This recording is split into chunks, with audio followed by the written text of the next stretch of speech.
Oh, has the mic not been on this entire time? Oh, I'm sorry. Thank you for telling me. Should be on now.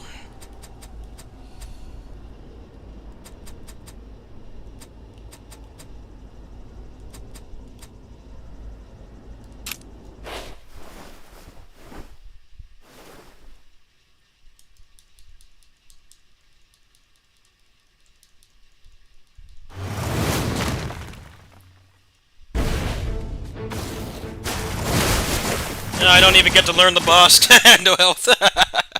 Oh wow, it actually gave me my potions back, I think. It's whatever. It wasn't a very good build anyway.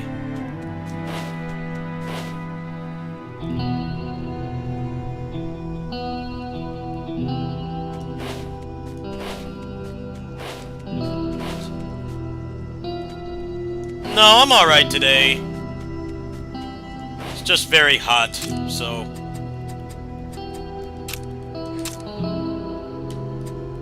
I generally don't stream if I don't feel like talking.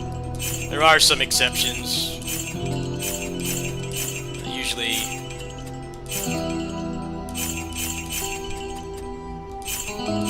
usually stream to be social, so if I don't want to talk, then it's kind of pointless.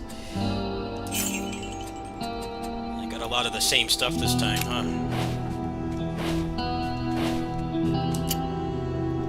The slime game is tomorrow. That's like the main thing that's going on this channel this week.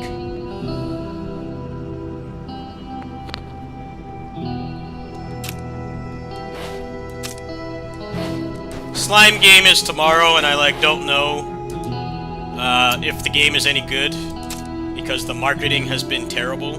The marketing's been awful for that game, and I don't know in what universe they think that game is worth $50. It's from the same publisher. You can get Elden Ring for $10 more. Now you know how I feel about FromSoft games. I don't care for them, but I'm not gonna sit here and say they're terrible games. I just don't care for them. But like, you can get Elden Ring for $10 more, and that weeb slime game with Tails Combat is like $50, and it looks like an indie game. You know, there's pretty much no indie games priced at $50 for the most part. So, I don't know what they're thinking there. That game basically has no...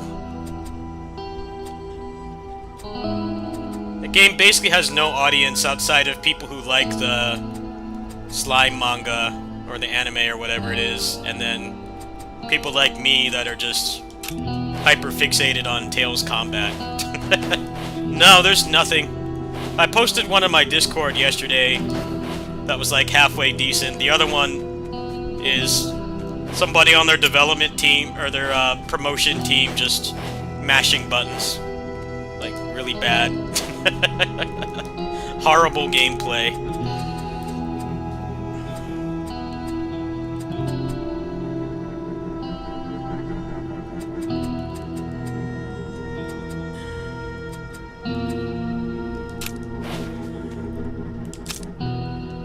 Somehow they don't have anybody that's like played a video game before that can market that game. Their idea of marketing is let's get this person to just mash the attack button for 10 minutes. I'm like, surely you can find somebody.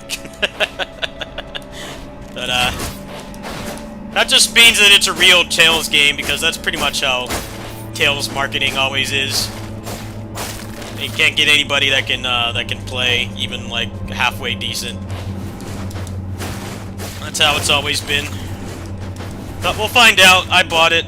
We'll find out. For better or for worse.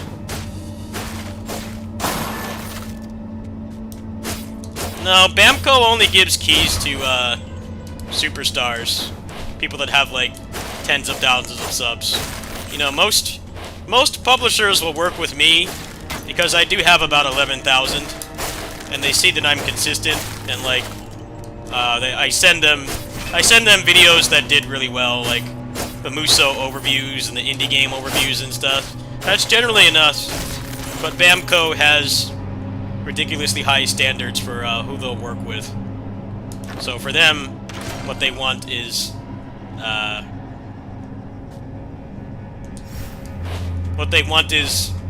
people that have insane amounts of reach, even though they might not even like the game.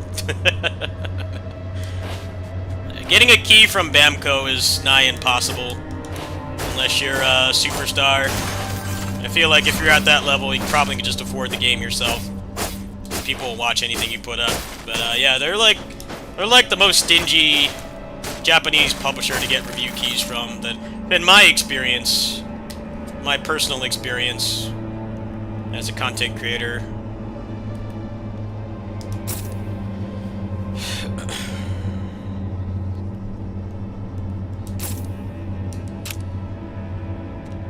Like, Koei Tecmo is pretty chill. As long as you have consistency, for the most part, it depends on the demand. Like, you know, I can get Muso games from Koei Tecmo, like, pretty much just by asking. But Wo Long, for instance, was... they had higher standards for it, I guess because it's a Souls-like, so there were more people interested in it. Honestly, it's a blessing in disguise I didn't get a review key for that game, because it was terrible at launch. That game was not great at launch. Gameplay-wise, and the optimization was bad, so I didn't really make anything for it when it launched. I made stuff for it when I came back to the game after they did patches.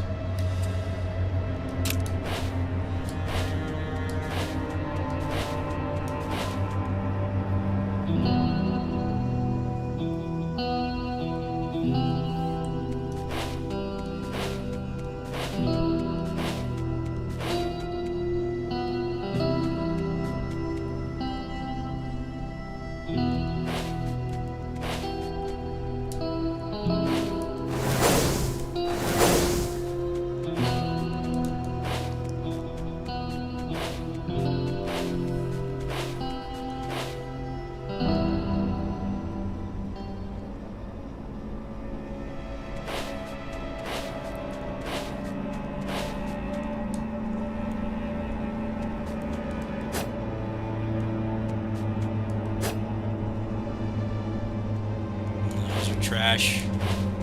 I guess I'll take this one.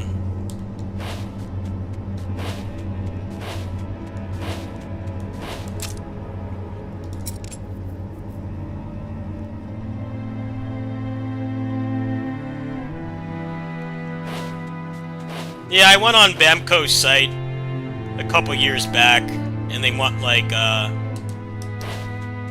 50,000 subs or something crazy like that. You're not really going to find that many franchise enthusiasts at that size. To be that big, you really have to be, you know, just kind of going off whatever's popular. It's kind of how it is on Twitch as well. You get known for, like, one thing, and if you ever deviate from that, your views plummet. It would be nice if they would work with, like, specialists and stuff, but they don't, from my experience. I checked every key site I know of, and none of them had applications for the slime game. So I just didn't even bother.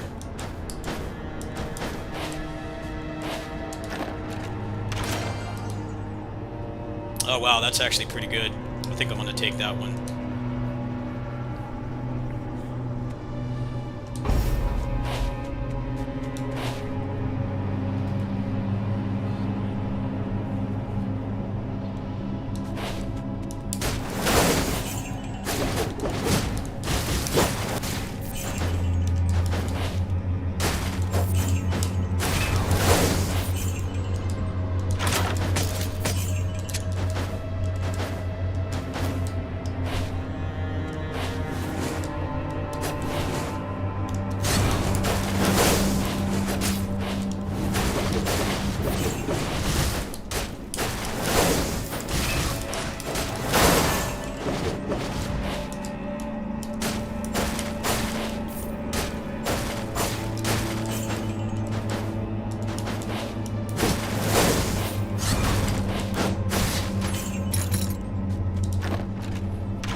Actually, I really think...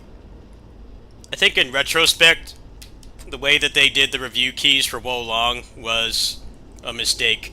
Because they wanted... how do I put this? They wanted larger reach on it, so they weren't really willing to give a key to a smaller channel like me. But then, like, I think that really backfired because that game was in a terrible state at launch. The gameplay and the stuttering and stuff, you know, it didn't compile shaders. The performance was terrible. I'm like, you probably would have been better, you know, letting smaller channels like me get to try it. But I definitely think the opposite happened. Like, yeah, you got more eyes on it, but it's not in a state to have a lot of eyes on it.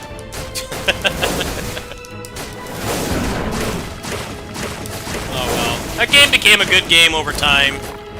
Definitely was not when it launched, for sure. I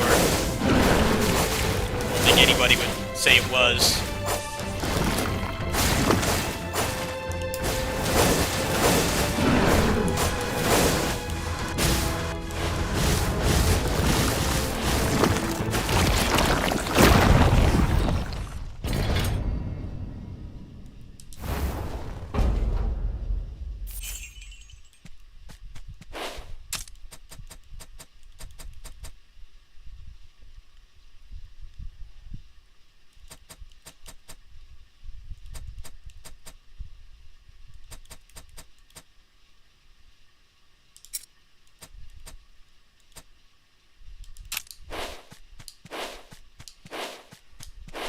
Wo Long launch was about as bad as Dynasty Warriors 9, I would say.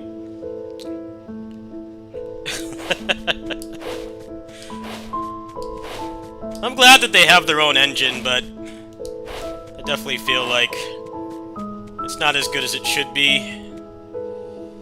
Let's see, what do we got here? None of this really helps me. Let's re-roll.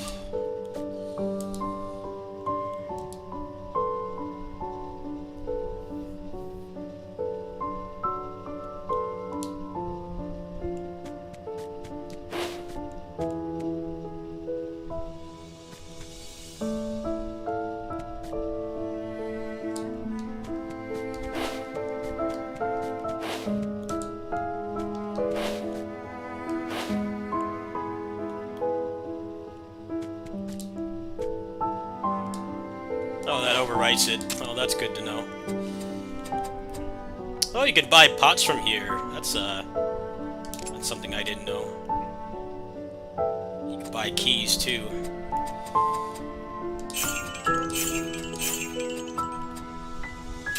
Alright, well that's gonna make the next run a lot better.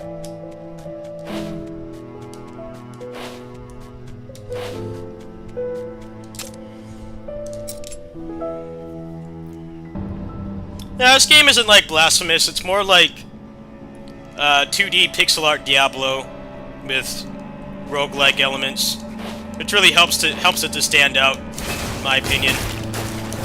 Roguelikes is mega crowded genre right now.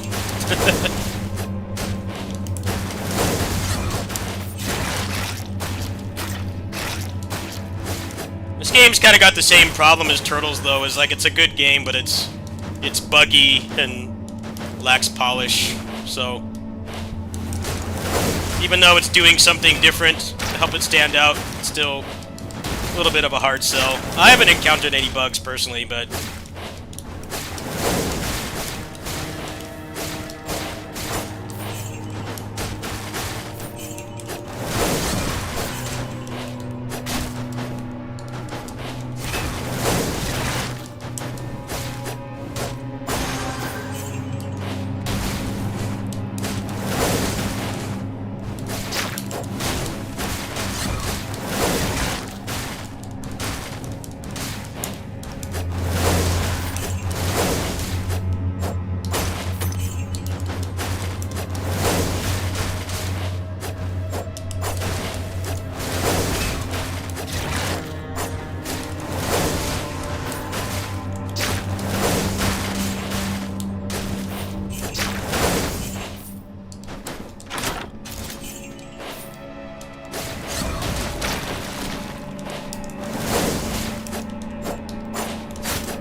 This is definitely a game, though, where if you're finding it too difficult, instead of doing the usual roguelike thing and, you know, just try and try, it's not worth doing that on this game, because they're adding meta progression.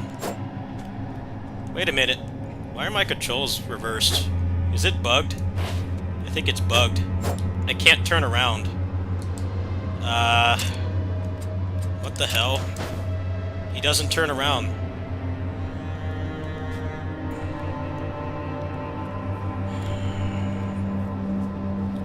It's really stupid how this game does not have, rebindable controls. I'm like, come on, man, how do you not have rebindable controls? It's gonna screw over the run. Why is my controls reversed? I can't turn around. Come on, man. I'm so tired of every game being buggy. It's not even like an inconvenience, it's actually affecting the gameplay. It's just like Turtles. It's the exact same problem with Turtles. You lose your save in Turtles. The items stop working. Like, come on. Like, did they even play their game? Look at this. I can't turn around. I finally get a good run and the game bugs out. Most people just complain about, like, really trivial bugs. I'm like, stuff like this is worth complaining about. Like, come on. You see if reloading will fix it. I just noticed that. I can't turn around properly. It's like they don't test games anymore. Alright, are we good now? Yeah, a wise man once said, bugged game mechanics.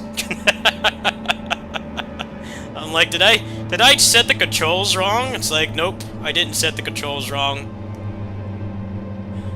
Goodness gracious, man. Yeah, he just stopped turning around.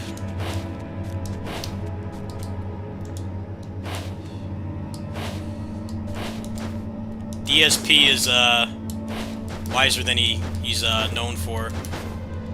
There's been a lot of bugged game mechanics on this channel lately. Turning around just stopped working somehow. What the hell? Giga cursed. I'm glad that just going back into the game fixed it, but that would have really sucked if my run was toast because of that. I would have been really chrono triggered. He just wouldn't turn around. It's like the controls bugged out.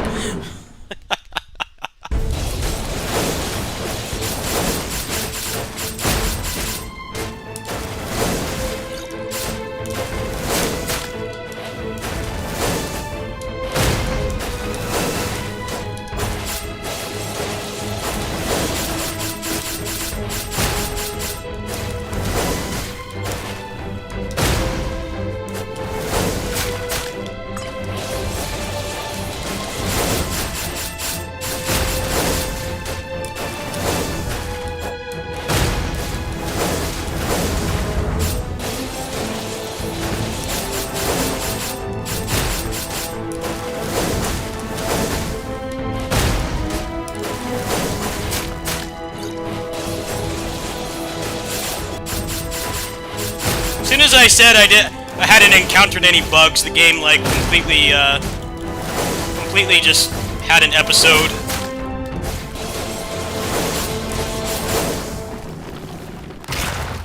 Yeah, it's the same problem as Turtles, where the bugs are like, they're not just inconveniences, they're like legit game breaking. And they either ruin your run or they cause some kind of severe issue. That's the kind of stuff people shouldn't have patience for. I don't mind, you know, a crash every now and then, if it's, you know, as long as the game, like, quick saves or something, I don't mind it that much. But what really grinds my gears is when my gameplay experience is ruined by stuff like that. It's, like, not my fault. I'm glad that it decided to fix itself, but that could have been pretty catastrophic.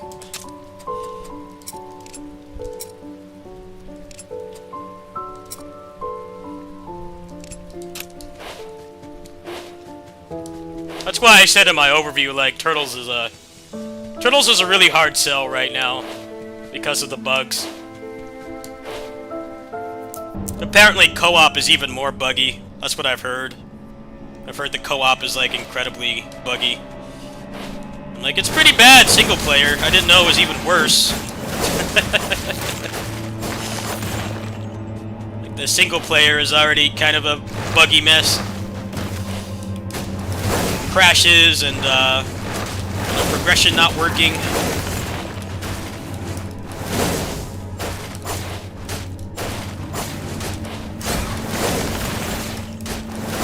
Main thing this game has over Turtles, despite being just as buggy, is the fact that it's got a better frame rate.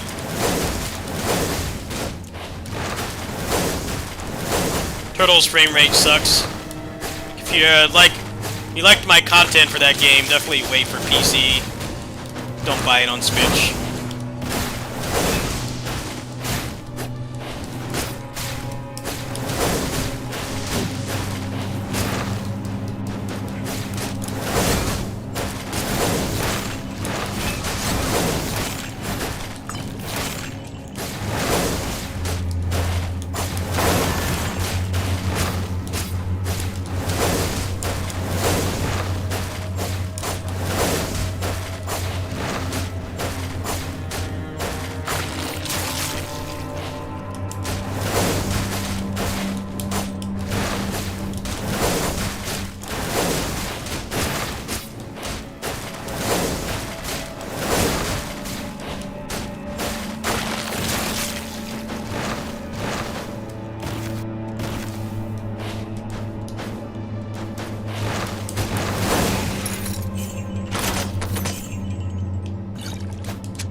Game's got beautiful pixel art. Just like what you want most indie games to look like. The Pixel artists are very talented. Extremely talented. Pixel art in this game is top tier.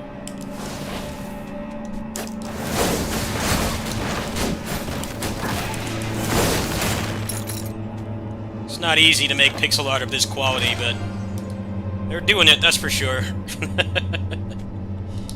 Alright, what's the best thing to take here? You know, these are all pretty good choices.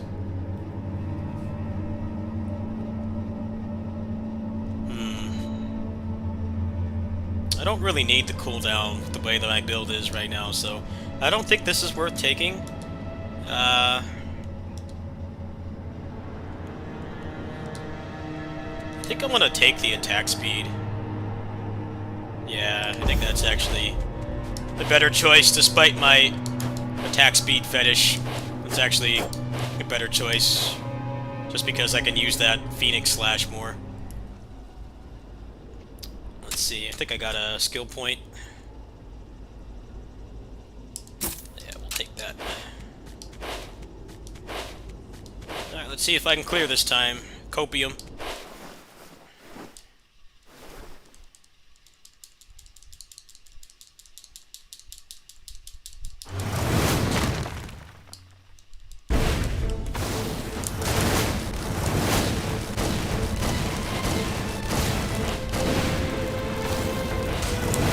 Okay, are you gonna come down? What the hell killed me? What?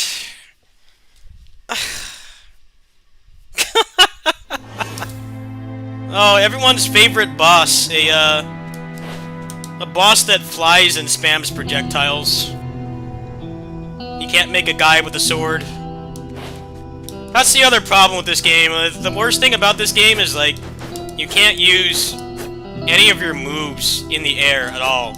All you can do is this. And for some reason, I guess they didn't want it to turn into Castlevania, where you spam jump attacks. So, like, this gives you less resources and it does less damage. I really don't understand that design choice. Why can't you just let me use the moves in the air? And, like, if you're gonna design the game that way, then maybe you shouldn't include bosses that force you to jump attack, which is the worst thing about the combat. It's like, objectively, the worst thing about this game is the air combat sucks. But then they make flying enemies that force you to use it. You know, Grand Blue Relink kind of had that same problem, where the air combat was very undercooked. Didn't feel good to use, but you barely had to use it.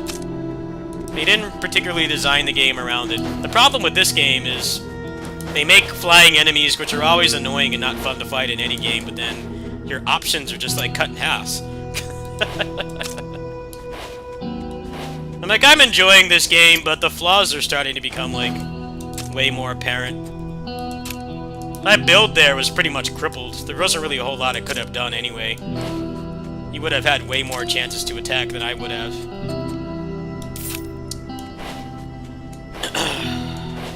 I think I'm gonna give this game a break and play another roguelike for now. That was pretty triggering. It's good that that build was working, though. I wasn't paying attention. It's not like it's not my fault that I died, but that boss is not great. If you're gonna make flying enemies, there should be, like, some kind of useful air combat options. And when there's not, those fights just don't feel good.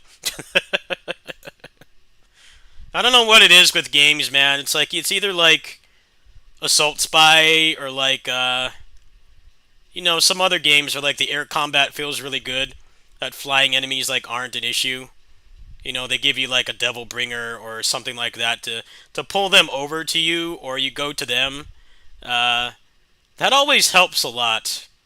But there's so many games where they just want you to be, like, useless in the air, and then they design flying enemies. And it's like, it's not even an issue of adapting. You know, we all complain when a game challenges us a little bit. It just happens sometimes. But I don't really see how much adaptation can be done when you don't give me aerial options. You don't give me aerial options and then you design aerial enemies. It's like, it's just not fun. Like, if you want the game to be grounded, there should not be, like, flying enemies and bosses. Like, the combat in that game is very grounded, which isn't a bad thing. It's pretty responsive and fluid, but as soon as you push the jump button, character just can't do much. So it just doesn't feel good. And that's a shame, but I'm gonna go ahead and post their way of the way that they're going to fix that. It's kind of making me want to just wait. Maybe just like not play that game super seriously for a while. Here we go. Let me pull this up.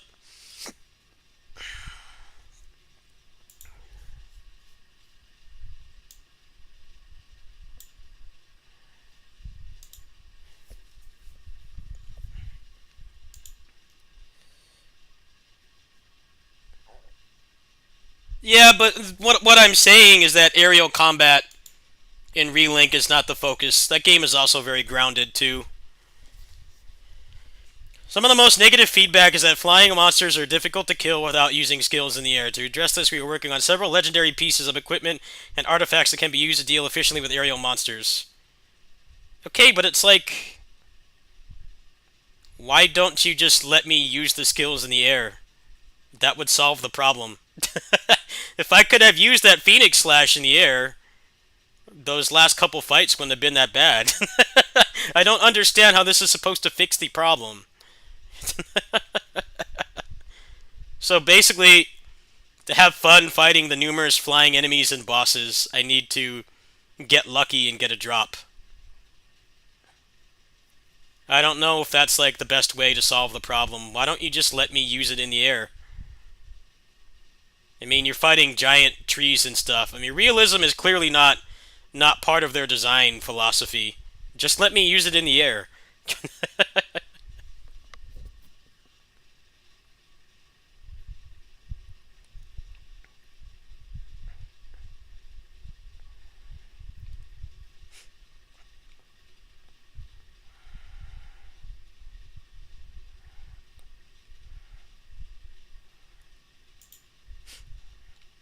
Why don't you just let us use it in the air?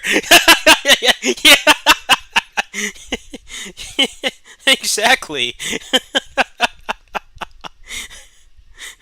I love the grounded feel of combat, but it's not grounded when they make you fight flying enemies and you can't do anything in the air. And they actually nerf your jump attack. If you want me to stay on the ground, then don't design flying enemies. Yeah, people are like not liking some of the changes they're making.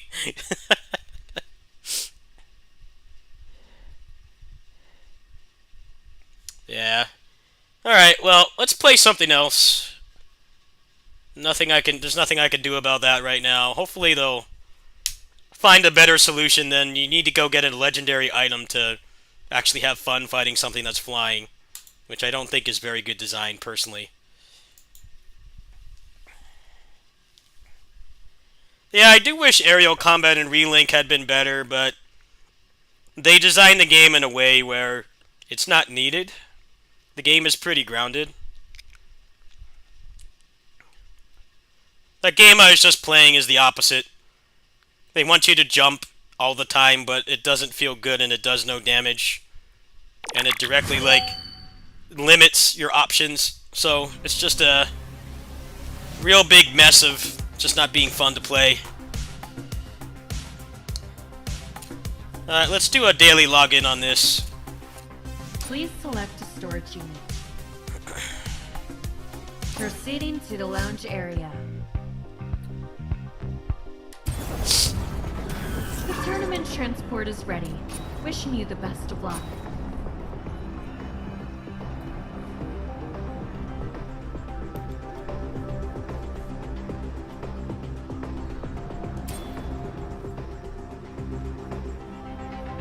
I can kind of get why they designed it that way, because like in Castlevania games, what those games become in the meta is that you just spam jump attacks because they're so much faster than your ground attacks. So like, short hopping jump attacks was like the most optimal thing that you could do, and a lot of your other options just didn't feel good to use. I can get kind of wanting to avoid that, but I don't really think the way that they're currently trying to get around that is not working. If I only have one option in the air, why is that option nerfed? I don't have any other option. Like, there isn't anything else you can do.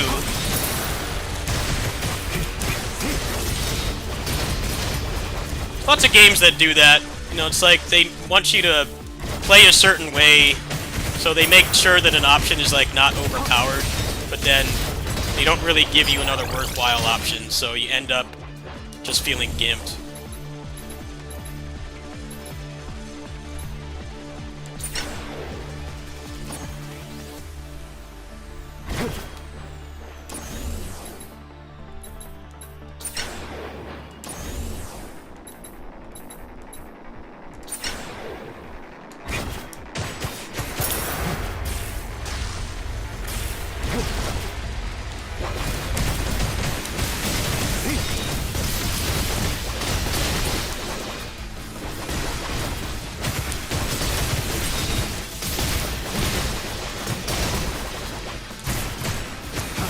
Dynasty Warriors 9 was kind of like that too, with the first couple patches of that game.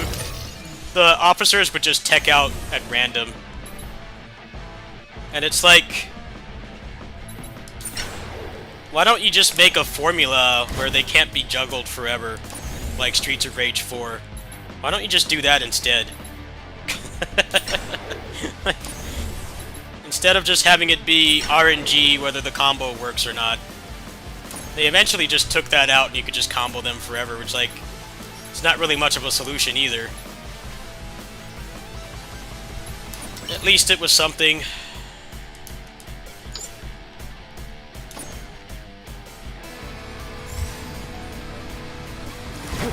The game's not exactly the pinnacle of good game design, though, because the hardest difficulty on a maxed out character, you're doing like a combo video on every officer, which is not fun. Just did like numerical stat bloat. Called it a day.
Relink had a lot more design problems than aerial combat.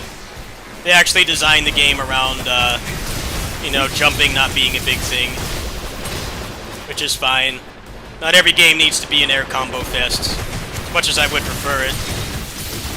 I just get really triggered when they make flying enemies and they don't really give you a means to deal with them, because it just doesn't feel fun. There's like no way to really get around it.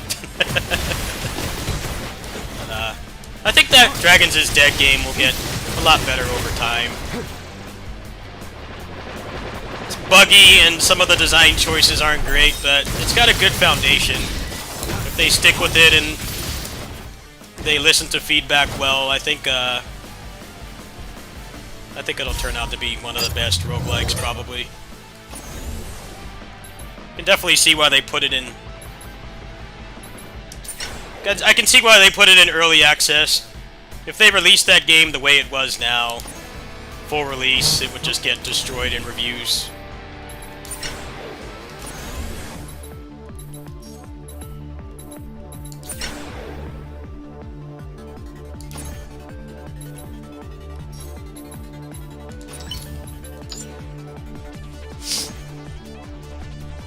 Yeah, Relink it has like Monster Hunter grind, but then it doesn't have Monster Hunter content. The grind in that game in some ways feels like a service game grind. You know, where things are just grindy just to keep you playing. They don't want you to get through the content too quick, but like, there's not that much content, so... That's a problem with a lot of hunting games, is like, they know they can't compete with Monster Hunter in content, but then they make the game like just as grindy as Monster Hunter. It's like the thing that makes Monster Hunter grinding work is that there's lots of stuff to do and different ways to play the game.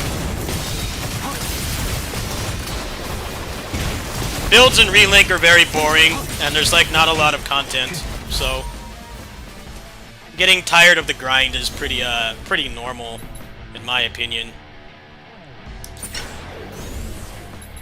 It's like if you don't have that much content, you shouldn't make the game super grindy.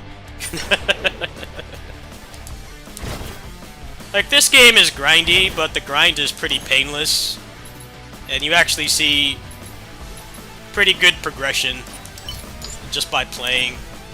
You don't have to play it like all day. I mean, you can, but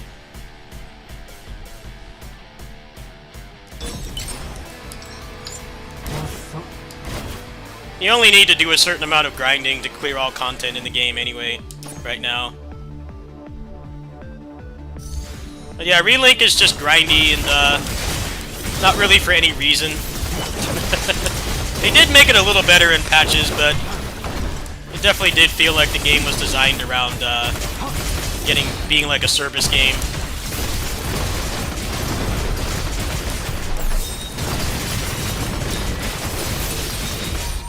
Definitely a great game, though. I definitely had fun with it, but it kind of just didn't feel like really playing it much more.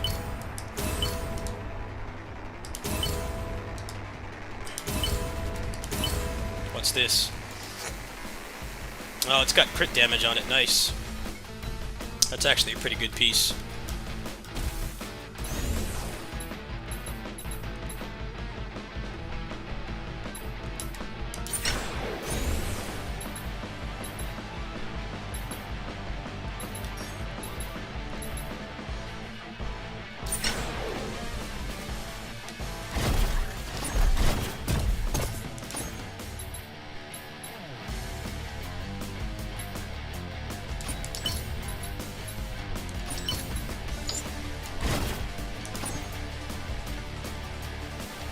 Roguelike is really fun with friends, because it's like a more responsive Monster Hunter. That game was pretty much what I always wanted. I just didn't really want to go super hardcore on it. The grind was too strong. Grind compared to amount of content was too strong, but I always wanted like a more responsive Monster Hunter. I don't like how slow Monster Hunter is. So I was definitely like the target audience for that game, but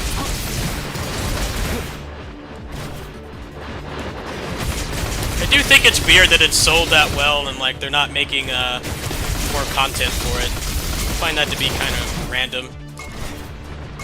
You know they've got money. Grand Blue Fantasy is like one of the most successful gacha games, despite not aging very well.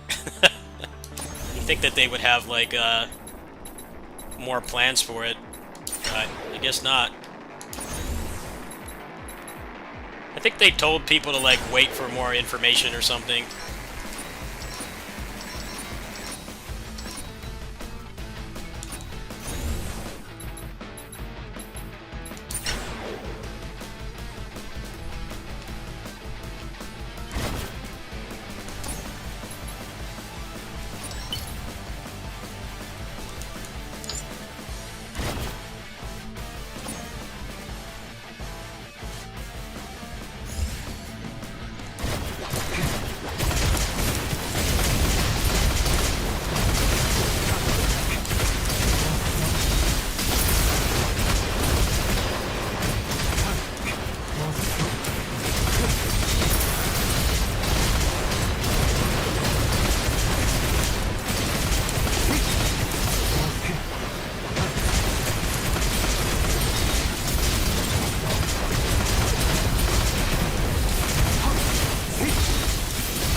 Yeah, I like how they have autoplay in that game.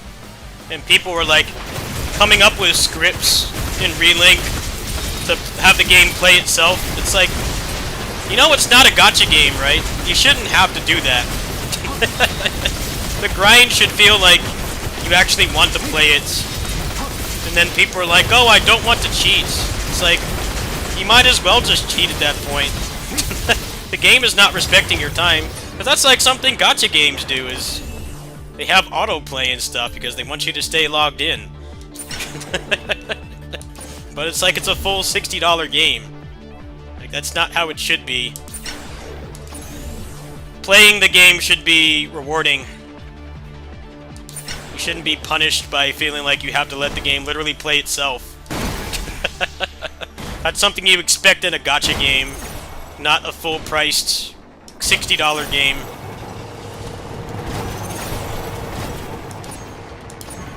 Yeah, I don't understand that. Like, you're not playing the game. You don't want to play the game because it's not rewarding. So you put on a script to make it play itself. It's like, just cheat the stuff in at that point, or stop playing the game. Like, why aren't the activities that you do in the game, like, rewarding? A lot of it was just, like, killing bosses that you were too over-leveled for to get measly amounts of drops. It's like, yeah, I can understand that, like, playing the game at that point is kind of useless, but, like, why is it designed like that in the first place? Why don't you just make, like, challenging content that gives a lot of rewards? And people would actually want to play. But the best way to play the game is to not play it. I mean, that's not great. That's how gacha games are designed.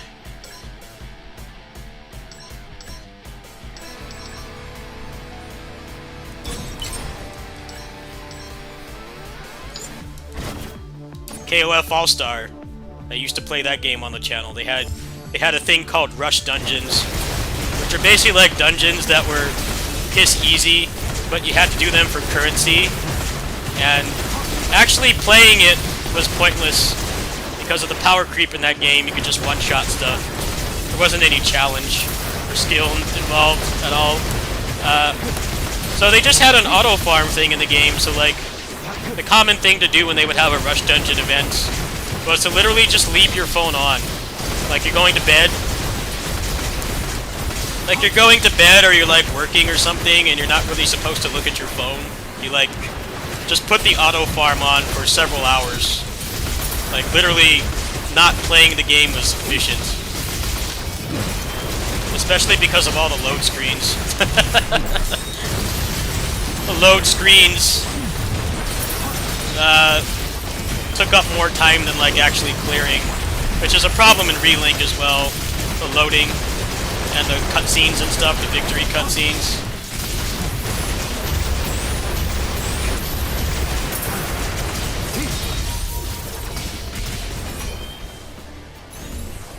It's more that actually playing the game should be fun.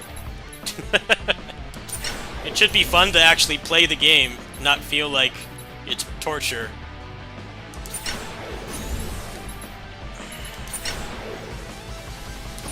But yeah, that was a thing in KOF All-Star, was, had stuff that literally encouraged you to not play the game.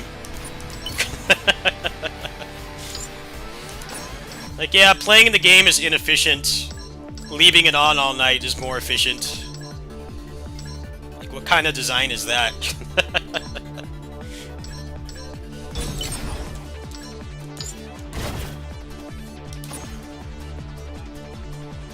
Yeah, all they really had to do was just make it so, like, they had harder quests that were hard to clear that gave, like, way more rewards than auto-farming. It would have fixed a lot of the problems with the grind in that game, but as far as I could tell, they didn't do that. Or they did, but it wasn't enough.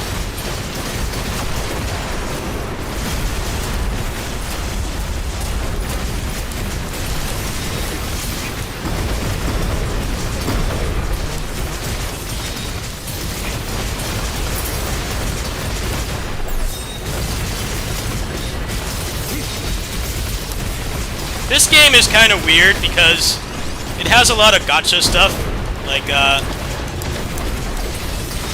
you know, having like 30 different currencies and having to use them to level up your character, but like, it does a pretty good job of rewarding you for playing.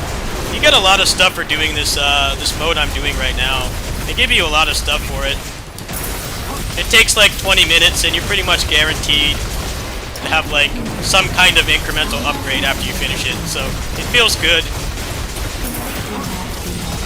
Like actually playing the game feels rewarding.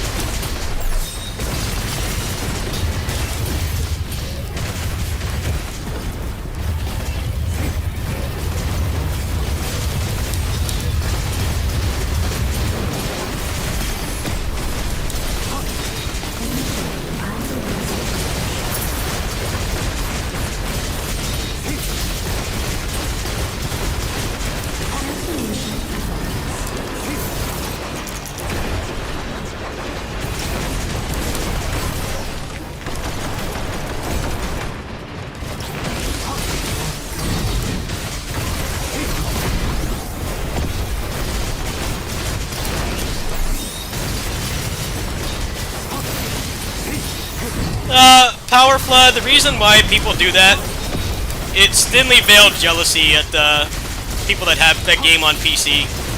It happens a lot. I've got my fair share of that flung at me whenever I showcase mods on my channel. People always get like really defensive. It's like, look, if you want mods, you can just get a Steam Deck. You don't even have to get a gaming PC anymore. But yeah, people get like really defensive over mods, and you can really tell after you've seen it happen as many times as I have. They're just jealous that they can't do it themselves. It's like, it's fine if you're frustrated, but like, don't fault people. Especially with the kinds of games I play, where like mostly single player. Yeah, that's why people get so defensive. They're actually like jealous. It's thinly veiled jealousy.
No, Relink, well, I had a really good time with it, but just, the issues were too hard to ignore. And the community freaking out over mods was really weird as well. It's like, if the game rewarded you properly for clearing content, that you didn't have to feel forced to auto-farm or use cheat engine, then, you know, people wouldn't do it. It's not that hard to understand.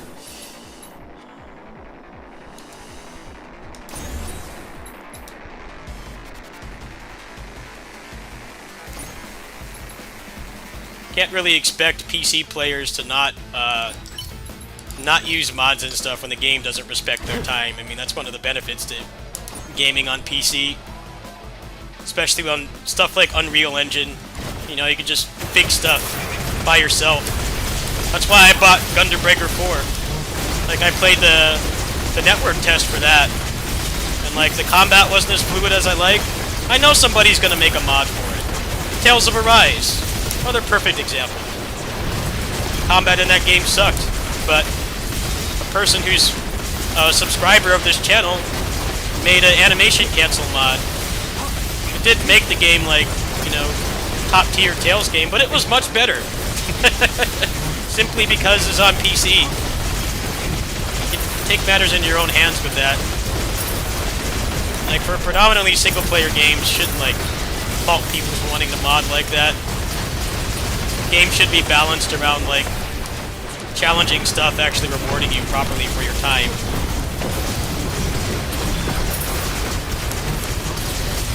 You can't cheat on this game anyway because it requires connecting to a server, but there is an offline mode. You probably could cheat on there. But, like, this game is fun to play, relatively relaxing for the most part, and you get rewarded properly for playing it, so I'm cool with it personally.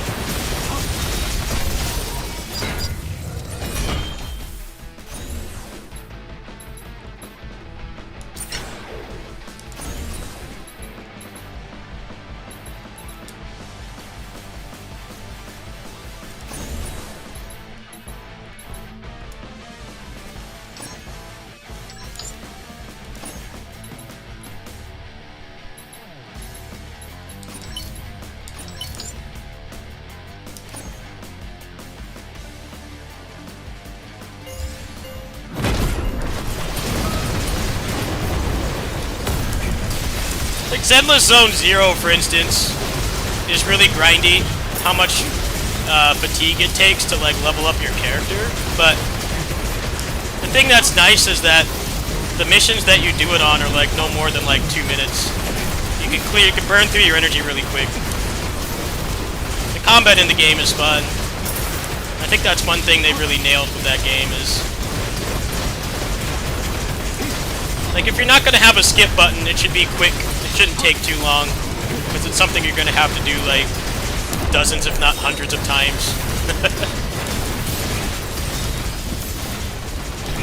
Definitely played my fair share of roguelikes that have crap boss design, where you have to wait before you can attack, and, like, it's something like a Dark Souls game, that's fine, because you're not gonna fight them thousands of times. But in a game like this, the boss design has to be on point. Just because of the sheer amount of times that you fight them. This game's kind of weird in that case, because some of the boss fights are legit terrible, but they give you mechanics to kind of circumvent them, so it's not that bad. You interact with the build system, you can kind of ignore it for the most part. But most roguelikes don't have builds on par with this.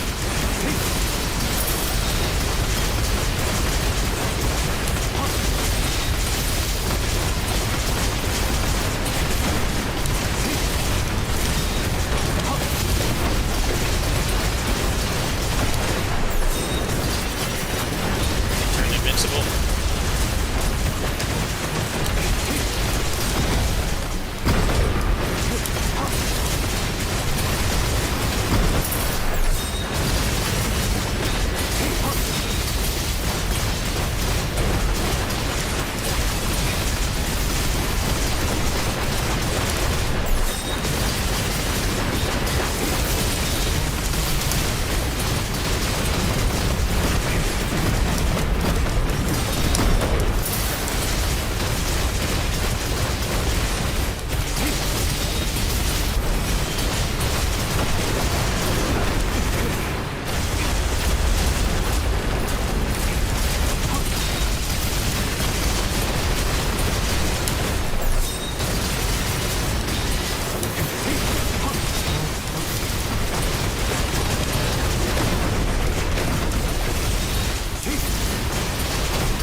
lot of stuff for that. Nice.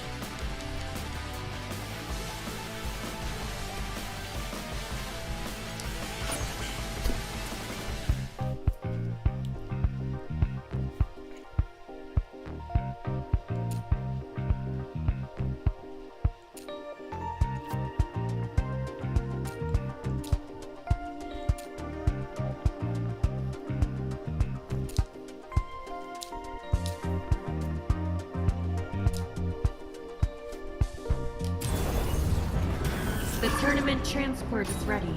Wishing you the best of luck.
I got a bunch of trash drops.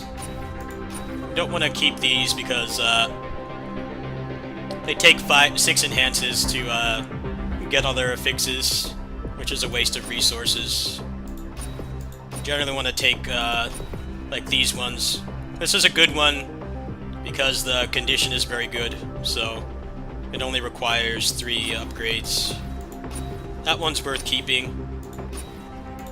The only reason to keep these ones is if you like the bottom, the unique affix at the bottom, if you want to buff it. Otherwise, it's better to just dismantle them so that you get some stuff back. And like these are all junk, for instance. This one's actually not bad. It's got crit damage and final weapon damage.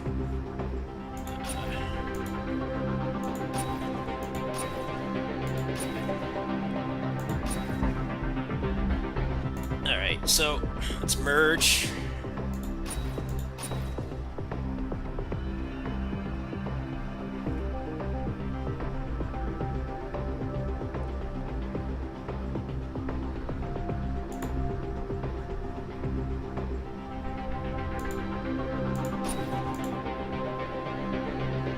Didn't upgrade.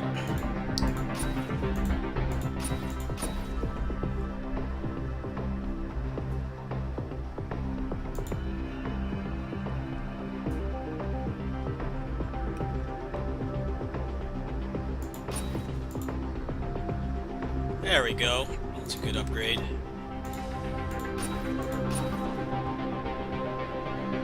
This one is kind of junk.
It's got a final weapon damage on it.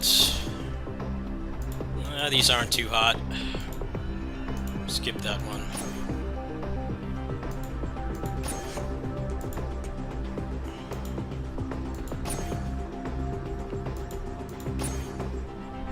Oh wow, that one's pretty good. Buy that one.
How are the DLC characters in Relink?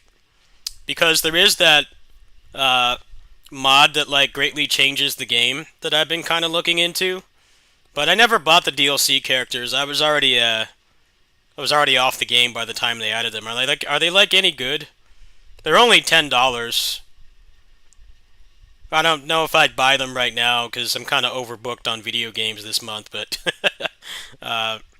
when that mod gets done, I kind of wanted to go back to it, but like, are they any good? I know there's that chick with the bow. There's the guy with the sword, and then there's the guy with like 6 wings or whatever. Those are like the characters that they added. I don't mind paying for them, but I just don't know if they're any good.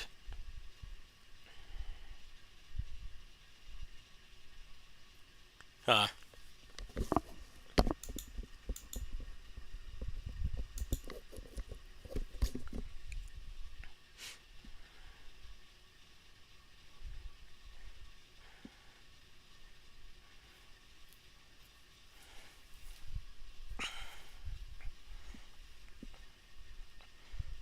I mean, for $5, I mean, $5 for a DLC character is pretty standard price.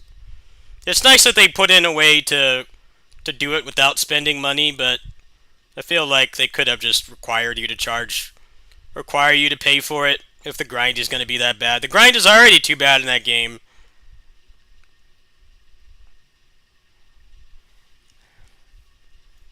I really doubt that many people actually bought the time savers on that game because you can just use cheat engine. That's what I did. But then I just kind of realized that, like, you know, this game isn't... The grind isn't fun. And it's not the fact that I was cheating that made the game not fun. It was just that actually playing the game was not rewarding. Which was the biggest problem with the progression system in that game. Like, not playing it, you know, leaving it on all night was more efficient than actually playing it. Which is just not good design. I don't know of another way to put it than that. That's literally the same thing that KOF All-Star did. The rush dungeons. You needed an insane amount of points to get anything out of that shop. And actually playing it was inefficient. Especially because, you know, you just kind of one-shot everything anyway. So, leaving it on all night, or like while you're at work or school or something, was more efficient than actually playing. It was the exact same problem with Relink. The difference is that Relink is a full-priced AAA game, and KOF All-Star was a free-to-play mobile gacha. Like, you kind of expect there to be things designed to waste your time and keep you playing in a free-to-play game, you know, so that you're more likely to spend money. But it's really weird to have stuff like that in something that's full priced. I know Relink base price costs like more than what the average person spends on Genshin Impact for like 4 months. Like, most people that play Genshin Impact, the normal people that aren't like insanely addicted or rich or both, they spend like $15 on the game a month. So it's like 4 months worth of playing that game. That's the average amount that people spend. You're spending 4 or 5 times that on Relink. Like, you shouldn't have to jump through hoops to get stuff. They already made a good amount of money off you. Alright. Do you guys want to see Atlas Fallen or Ember Knights? Those are your 2 options. Does Atlas Fallen got an update today, or I can play Ember Knights or Lost Castle 2? What would you guys like to see? Ember Knights I can play on kitty sitting streams, FYI. Atlas Fallen and Lost Castle 2 I can't. Lost Castle 2 I should be able to, but the optimization in that game is pretty bad. It drops frames when there's particle effects, which happens like almost the entire second half of the game. So I can't stream that game on Steam Deck. It's barely playable on deck. Yeah, those are your choices. I did Ember Knights last night.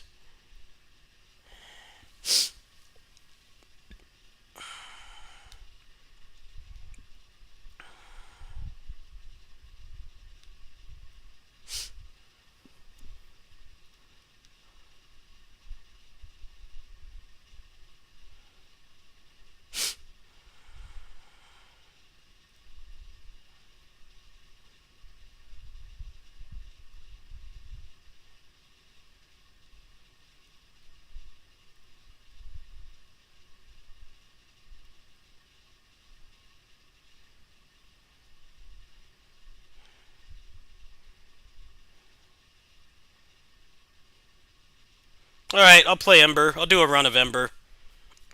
And then, there's this fix here for Atlas Fallen that might work. So, we'll try that after Ember.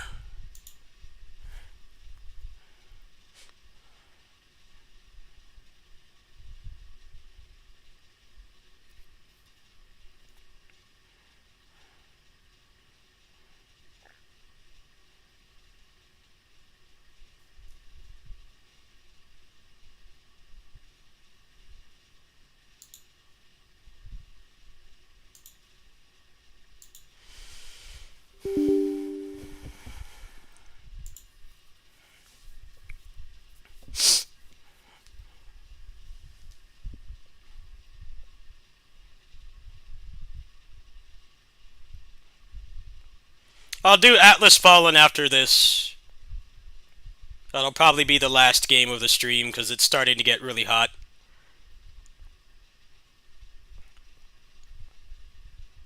I mostly try to play things on home streams that I can't stream from the Steam Deck. Just a heads up. Like Dragon is Dead, the first game I played on this stream, works beautifully on Steam Deck, so I probably won't play that at home that much. But like stuff that I can't play on the deck like Atlas Fallen, I'm more likely to play at home.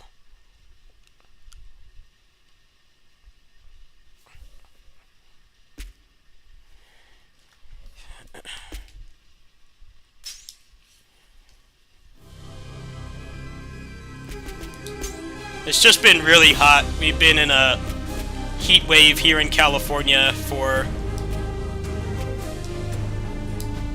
over a month, and it gets really too hot to be in the house past like the next hour or so. So I've been kind of focusing on games like this because I can stream them and make content while not being at home.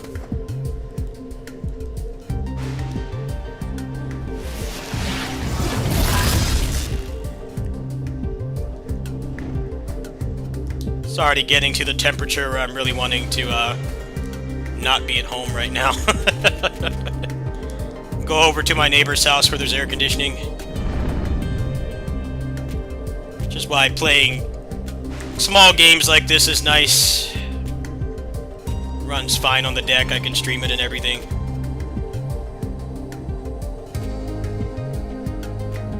Yeah, the heat's been really bad.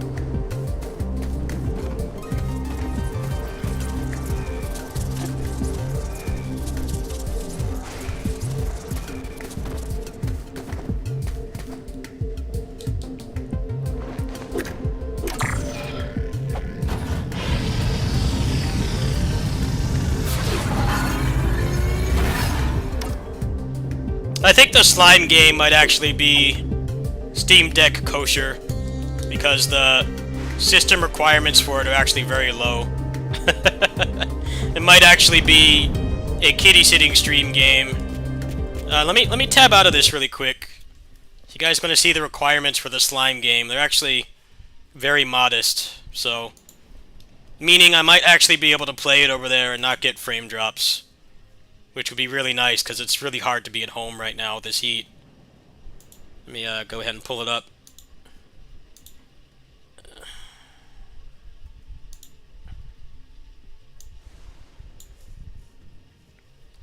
Yeah, for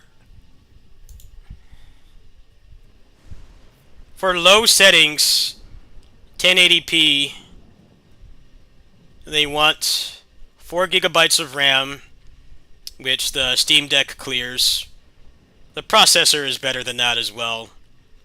They want a GTX 750 or 750 Ti. Keep in mind, 750 Ti was mid-range like 8 or 9 years ago. That's what they want for recommended, 1080p 60 at high. So I would be at 720 or 800p on Steam Deck. Native resolution on Steam Deck is 800p, but a lot of times games don't support 800p, so the best you can get is 720. So I'm thinking this might actually be Steam Deck kosher. It might be. I'm going to assume it will be, because these are extremely low system requirements for a 2024 game. This is like the kind of system requirements you expect from like an indie game, like a 2D pixel art game. Obviously the graphics aren't great, but I wasn't really expecting to be able to play this on deck, but it's a pretty high chance. I haven't seen any footage of it on Steam Deck yet, but I'll definitely test it when I get the game in about 24 hours. But yeah, if that's the case, I will probably spend a decent chunk of the day over at my neighbor's house where it's air conditioned, or at McDonald's, and just play it over there. Yeah, looking like that might be a good kitty sitting stream game, possibly. I don't know if they overshot their system requirements or not, but that's very good news.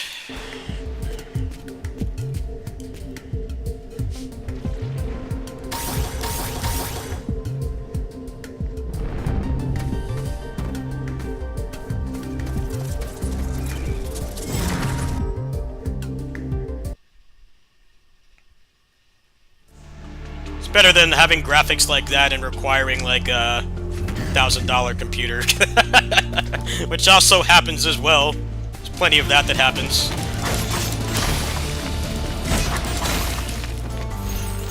Game could pass for like a PS3 game, but then requires a $1,000+ computer to run. More common than you think. Yeah, the slime game might be decent just for being able to stream it over there.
Felt like 2 months, yeah. This summer's been really rough just because of the heat. Regardless of how good you feel just in your actual life, this summer's been like Dragon Ball filler longs because of the damn heat. It's been really bad.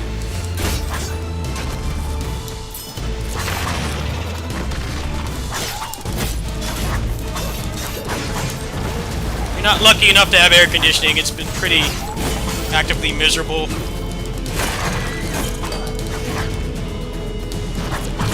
Luckily, I could just go to my neighbor's house, but that's not always the best because it depends on what I'm playing. Like right now, I'm playing pixel art indie games until tomorrow, so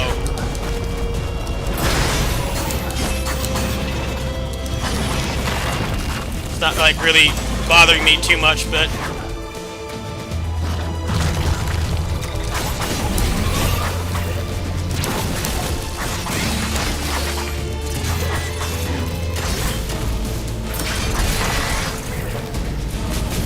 definitely put a lot of value into buying a game if it works on Steam Deck. It definitely has impacted my purchasing decisions for 2 reasons. First is the heat. The other is 5-6 days a week I'm over there for like 4 to 6 hours a day. So having something I can work on for the channel while I'm over there is like actually really nice.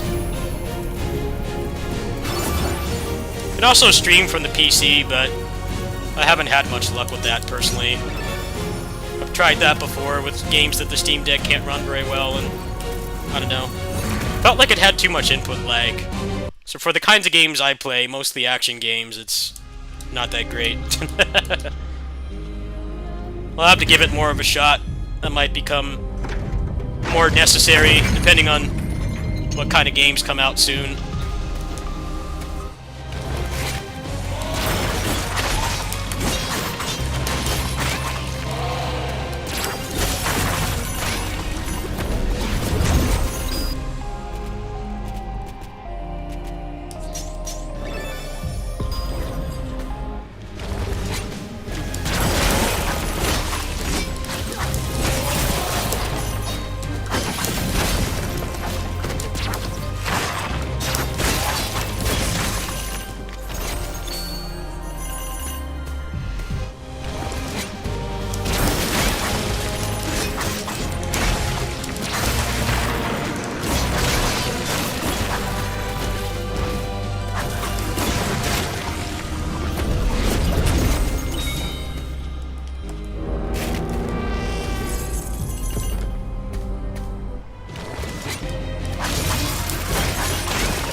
Javi, are you in San Jose?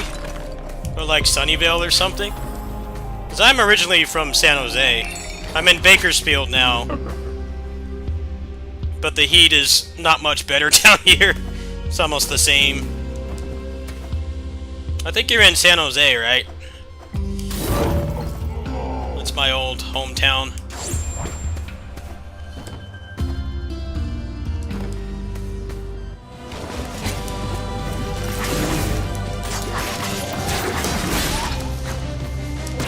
Good old SJ, yeah. I lived there for how many years? About 15 years I lived there.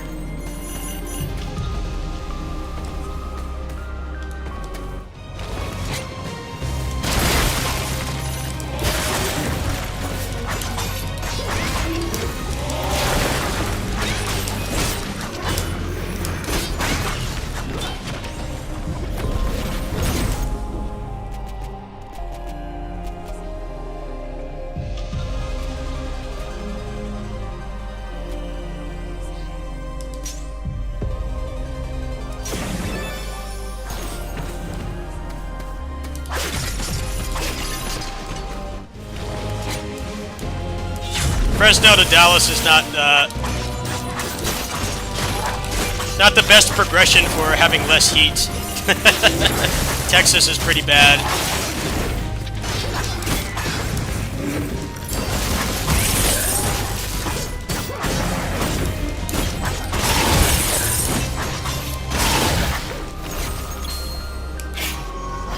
Texas, Arizona, California are all like identical with how miserable the heat is. My dad is currently in Arizona.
Yeah, I got kind of unlucky. I went from San Jose to Ventura, and then from Ventura to Bakersfield. And the heat in Bakersfield is awful. This is the worst it's been in a long time, though. It's been unbearable. Which is part of the reason why I haven't really been streaming from home that much. Games like this that run on a toaster are preferable right now. Just because I can play and stream them over there.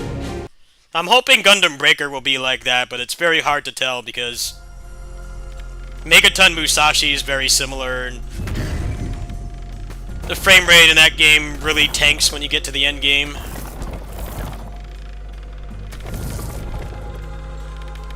I don't really want to take this. Well, yeah, why not? Kinda still learning the game anyway. I'm not at the point where losing makes me upset. I really know what I'm doing. Having extra of the shield is gonna be really nice.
Alvi, do you go to Fanime?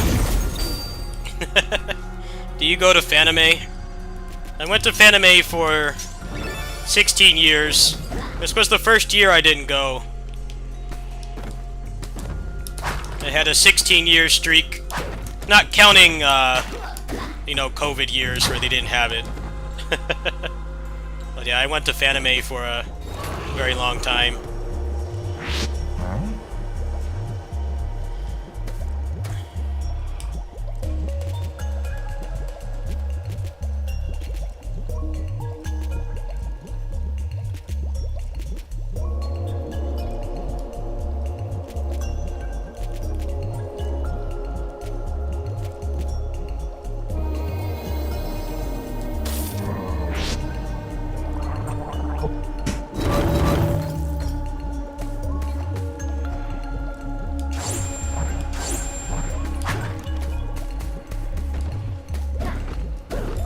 Anime's kind of degraded a little bit the last couple years.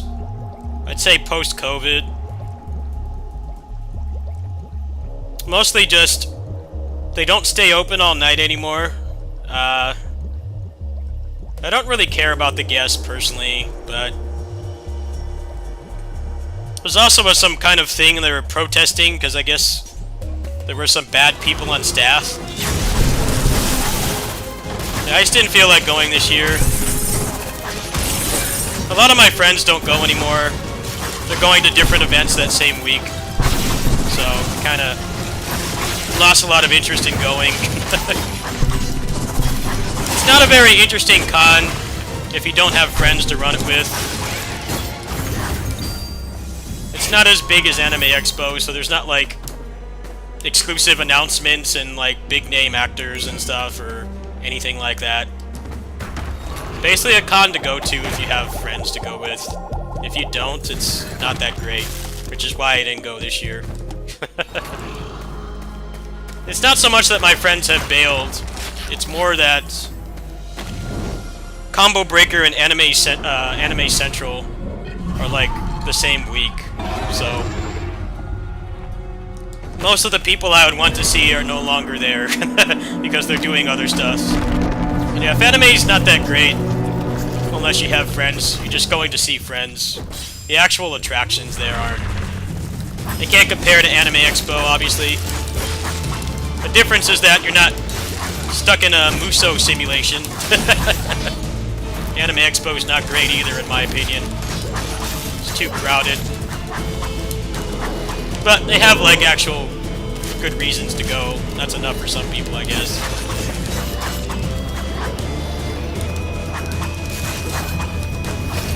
Main thing that really sucks about Anime Expo is the heat. You get stuck waiting outside in the heat in like 100+ weather. A long line.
Have you guys ever seen the lines to Anime Expo to get your badge?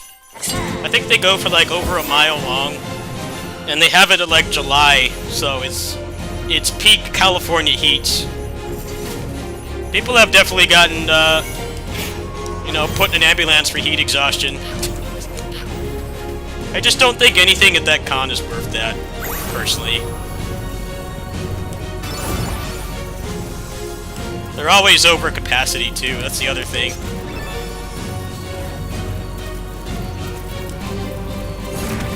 But yeah, the line like goes like several blocks and there's no shade. Evo's kind of the same thing too. Evo's like a month after that and not much better. Just going outside at all feels like you're stepping into an oven. It's awful. Apparently at this Evo they only had like one water fountain or something like that. And the line, they had a line to use the water fountain.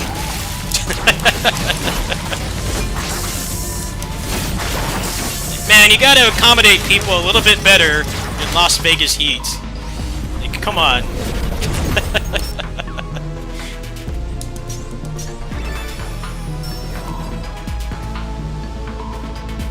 Don't have a lot of leeway in 100+ weather.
Die, please?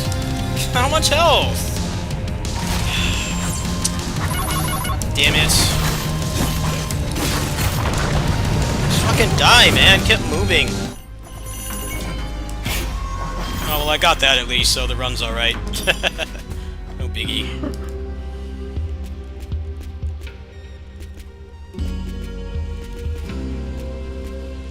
I think taking this is gonna be the best. This run's kind of toast now. Cooked. Oh, you can use it again. I'm gonna save some money.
Okay, just gonna keep turning invincible. My least favorite kind of boss. Summoning ads and turning invincible. I really don't want to fight this boss 1,000 times. I'm sure it gets trivial later on, but yeah, this is not fun.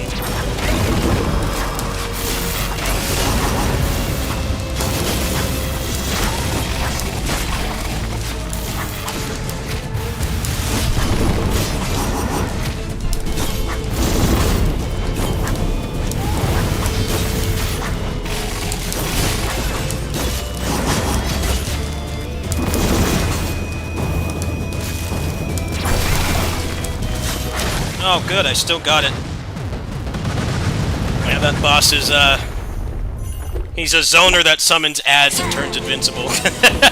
Not a good combo. Not bad, that was my first clear. Cool, let's see what the last level is. I've got no more extends, so I don't expect to get far.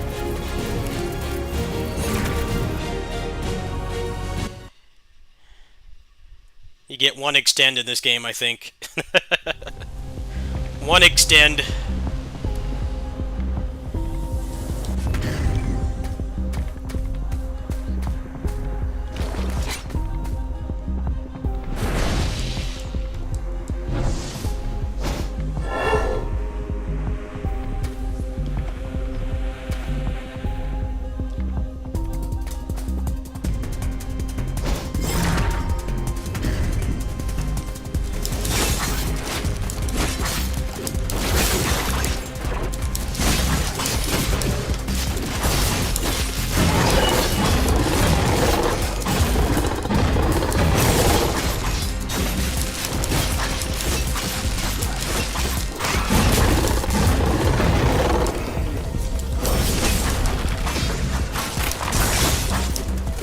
Oh man, this is a real arcade game. You get the palette-swapped bosses as regular enemies. Authentic arcade game right here. Got the palette-swapped Bobos. This is pretty tough. No, this run's not going to go much longer. That's okay, I got to see the final level.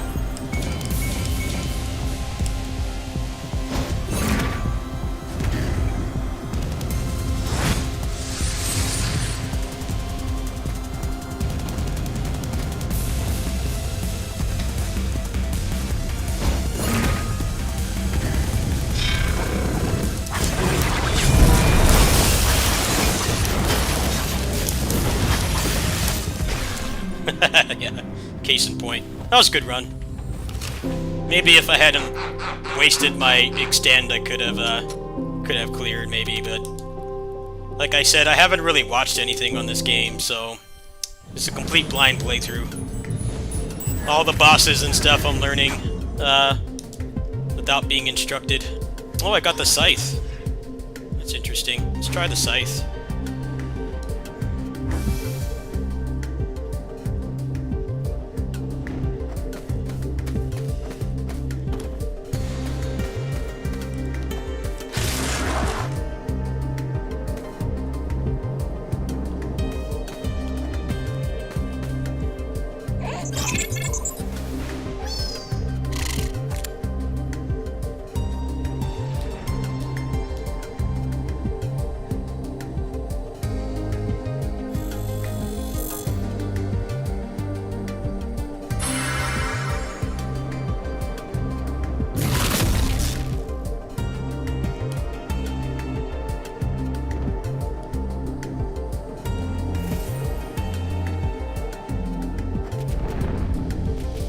Okay, so what does this do?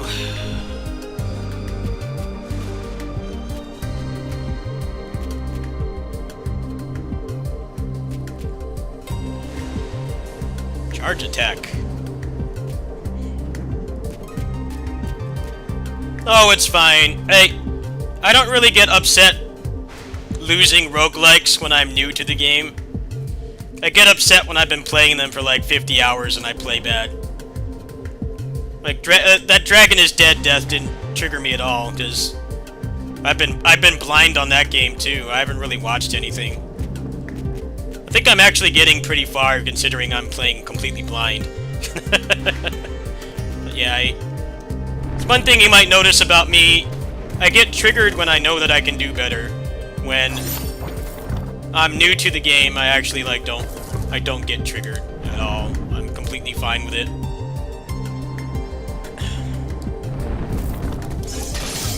It's always pretty much an accomplishment in roguelikes when you can get pretty far, like, not knowing what the meta is, for one, or just with, like, raw skill. I think this game you probably can clear on a fresh file. It would be hard, but you could clear. You could clear first time, which is the sign of a good roguelike. I'm not a big fan of the ones where they force you to grind.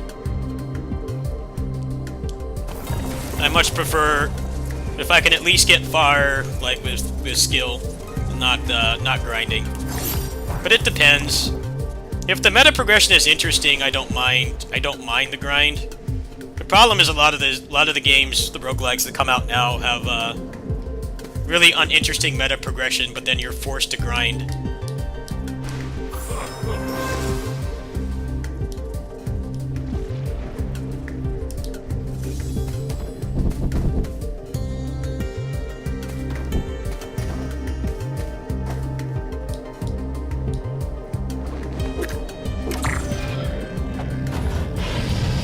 Like that Loopmancer game I played a couple years ago. You had to grind for like the Dead Cells plunge attack. You had to grind for the parry.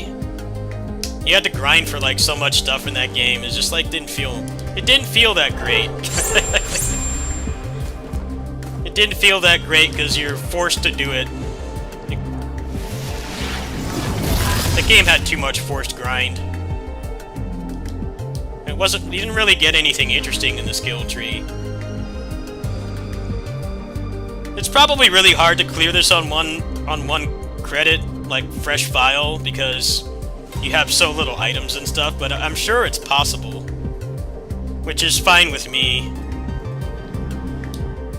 I don't like when they like pretend like the game is skill based, but then you have to grind. Like that really turns me off.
Yeah, it's like really hot. I actually might come.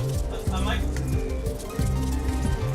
Yeah, it's over. It's 104 right now, but it should cool down later tonight. If it's cool enough, we'll get some treats. All right.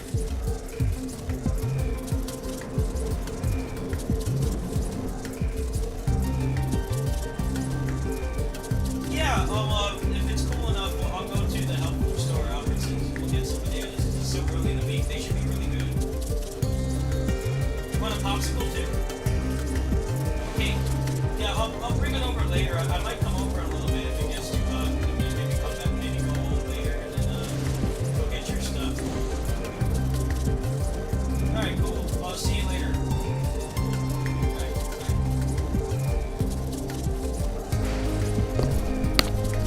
All right, cool. I didn't mute the mic because talking to my neighbor doesn't really have any personal information.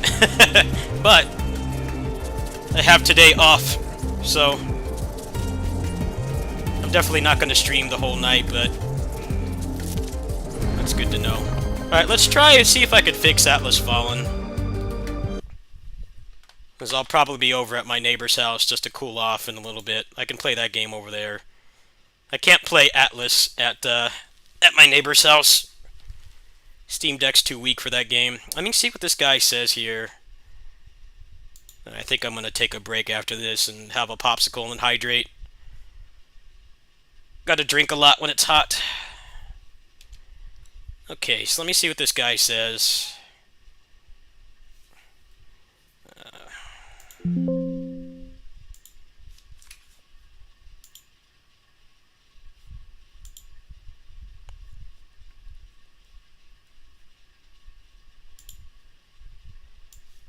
Alright, they're saying running with VSync on and frame rate limited to 117. Let me try that. If I can not use lossless scaling, that'll be nice. Where's the control panel? Don't tell me my NVIDIA control panel got uninstalled. I'm going to be really chrono triggered if it did.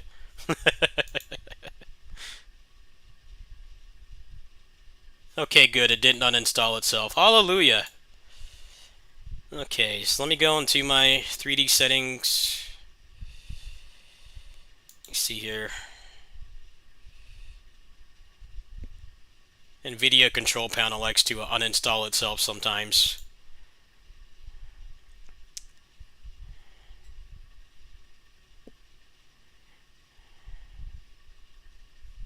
I know you're probably thinking, why not take the day off tomorrow when the Slime game is out? It's like, well, the Slime game probably runs fine on Steam Deck. Probably runs fine. I'm willing to bet money on it. It's probably going to run fine on Steam Deck. The requirements are like an 8-year-old computer, or like even older than that even. Should be fine. Okay, VSync on and frame rate limited to 117. Let's try that. I don't know if I can hit 117 on this game. Oh, we'll try it. Would be nice. It's easy to fix otherwise. Alright, let's give this a shot.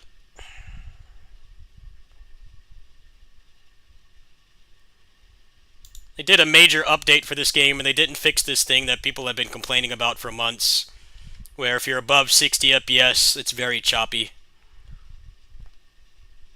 Alright. Okay, so I need to put it on Vulkan. Okay. We'll give this one shot. I kind of don't really want to start this game right now because the Slime game is tomorrow. If the Slime Tails game is bunk, then I'll probably play this next. But it looks like I might enjoy it.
Oh, nope, it didn't work. Camera is extremely choppy. I think this game is just cooked.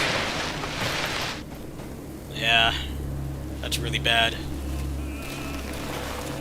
You think if you're going to do a major update to address complaints with the game and make it more attractive for people to buy, that you would, like, fix the technical problem? that's been an issue on this game since release. You think that you would fix that, but apparently not.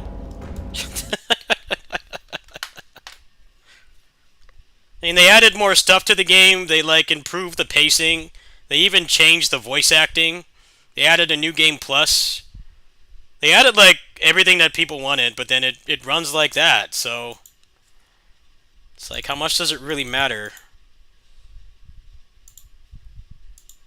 Alright, let me see if I can play it with lossless scaling. That was how I got it to run well earlier.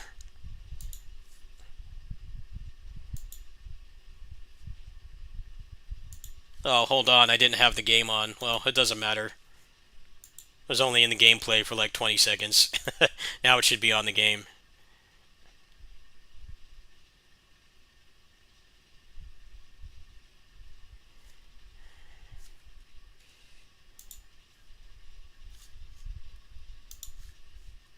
I don't understand how they don't fix something that's more important than the new content. If the like lead platform for the game is PC, then it should run as such.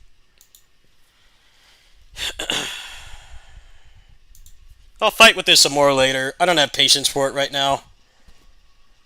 It's getting really hot, so mental health is already in the toilet as it is. So I'm going to try this one more thing. Just one more thing, and then give up on this. I can't play this game on Steam Deck anyway, so that makes me care a lot less. Alright, so let me go to the old setup for this.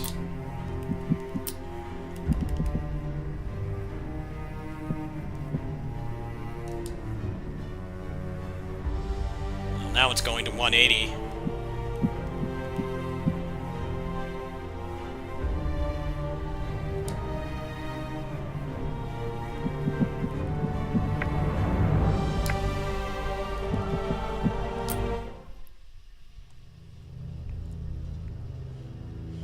Yeah, I should explain what the issue is with this game. It runs fine for the most part, but if you go above 60 FPS, the game looks... the fluidity is not matching the frame rate, meaning that you get above 60, but it looks like 60 or below. And somebody actually gifted this to me. Well, they didn't gift it to me. Somebody that comes in here every now and then. He gave me the money for this game when it was on sale, like last year. And I felt really bad. I had to tell him I can't play it until they fix this bug. But then they announced this major update for this game and they still haven't fixed it. It's like, why don't you fix that first and then add more content? Because what's going to happen now is people are going to buy it on sale and it's like, well, it runs like crap on my NASA-powered computer and they're going to get bad reviews. And all the hard work they put a lot of hard work into this. They made the pacing at the beginning a lot faster. They added a New Game Plus mode. This game's got a lot of progression and builds and stuff, but there was no New Game Plus. I think they added like a Bloody Palace as well. They added more gear to the game. Like, they added a ton of stuff, but like, I don't know why publishers don't understand. It doesn't matter how much you add if it runs like crap. That's what people are going to notice first. They're not going to want to get to all that new stuff you worked hard on for years, or... Well, they were working on the patch for this for like a year, I guess, but... That's going to play second fiddle to the game running like buns. You need to fix that first. And then, like, polish the game, because... PC gamers don't take this shit. We never do. And it's good that we don't. That's why PC ports have gotten a bit better over the past couple years, but... I don't know. It feels like they spent their resources in the wrong places. They should have, like, fixed that bug. Because there's been numerous threads about it that have been on there for months. And, like, they didn't fix it. Oh, now my lossless scaling isn't working. Yeah, I'm about to give up on this. Oh, my lossless scaling crashed. Nice. Yeah, I'm giving this one more shot. Yeah, I'm gonna call it a stream. I do want to play this game, but not if it's gonna behave like this.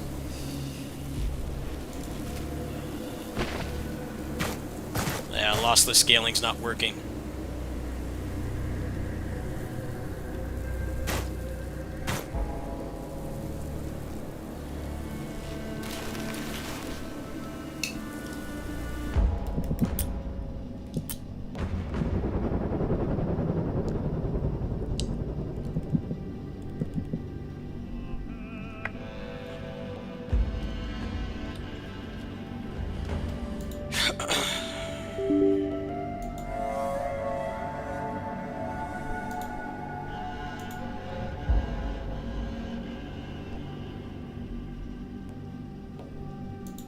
My lossless scaling is not working. Don't you just love tech supports? It's the best part about being a PC gamer.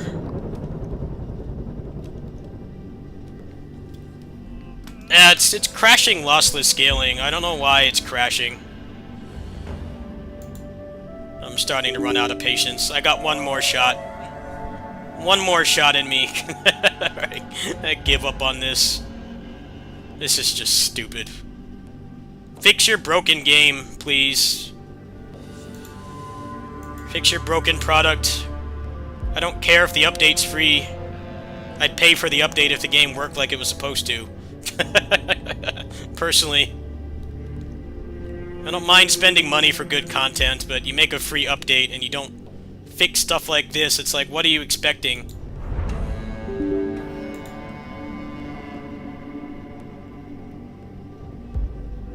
Alright. It's last try for real. I'm starting to get annoyed. I think my frustration is warranted.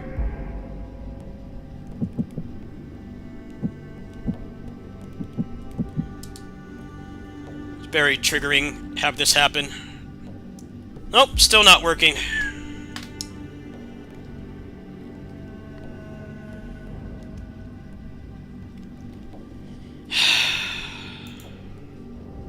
How hard is it to make your game work properly?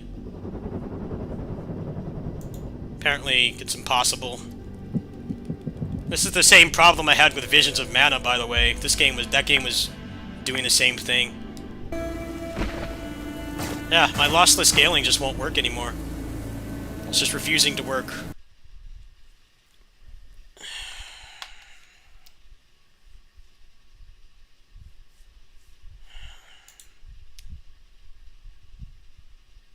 Let me see here.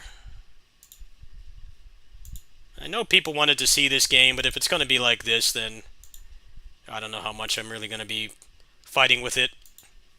I shouldn't be having any problems running this at all. It should just work. The problem is it's not. It's doing everything but work properly. It's refusing to function as intended. Is this going to work?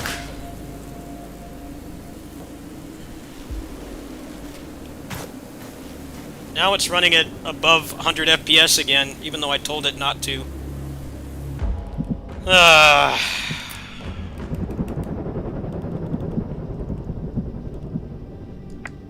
I legit don't know what's wrong with this game.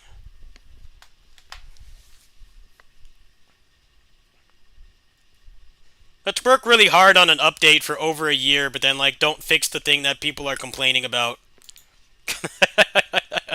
The game runs like crap. Fix that first, before you do anything else. Otherwise, the update's not going to matter. It's not going to sell more copies. You're not going to get better reviews. It's not going to get positive attention. It'll get negative attention. It'll get negative attention from people saying, like, I've got a computer that could launch a space shuttle, but it can't run this game. Which is about at the point I'm at right now. My patience with this is running thin. I had it working earlier, but as soon as I started streaming, it stopped working. I have no idea why. It should be a non-issue.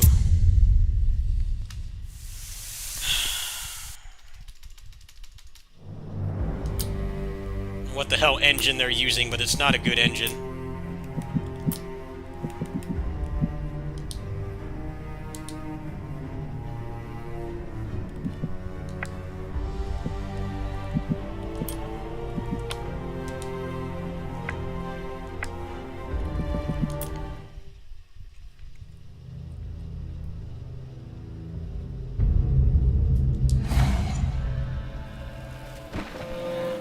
Alright.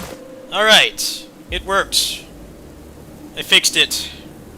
It only took like 15 minutes and a major hit to my mental health. There you go. Goodness gracious, man. Goodness gracious. Why did I need to go through all that effort?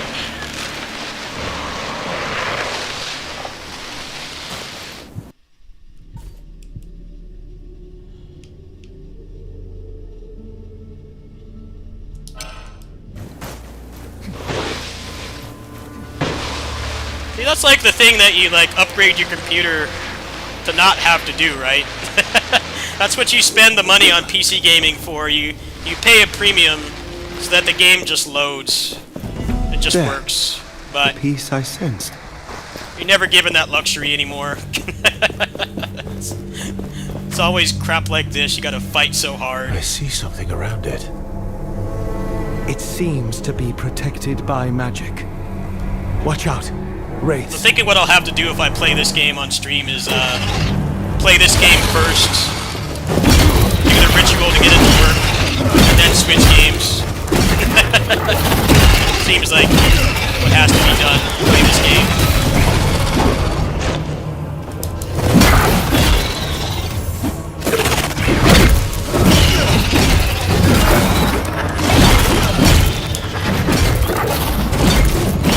Starting to remember momentum. We can channel it into shattering blows.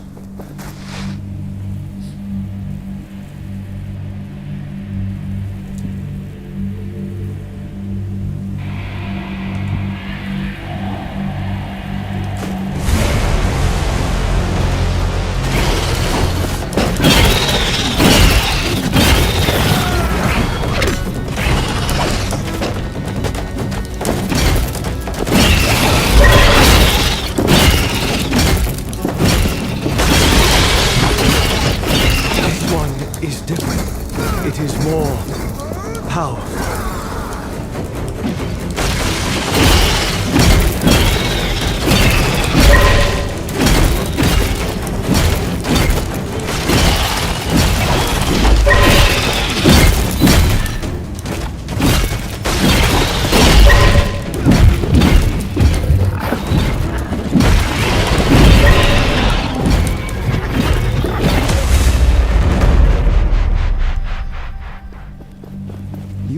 Be able to take the piece. The gauntlet should be stable now, but the piece you found is still dormant. It needs enough of its shards to be properly forged into the gauntlet. Yeah, I had that same problem with Wuthering Waves. That's why I stopped playing that game. Yes. Let me because show it was you. stuttering on this, like, beast computer. I was getting really chrono-triggered playing that. You see the beacons of light? Every one is a shard calling The out optimization in to that the game gauntlet. was really bad last time I Can we played unearth the it. gate to the Knights once we have them? Yes. And with that, more powers. More memories. It's a bit much to take in. I will need your help. And I will be here. I need you to be safe too. Use my senses if we lose sight of them, and they will guide the way.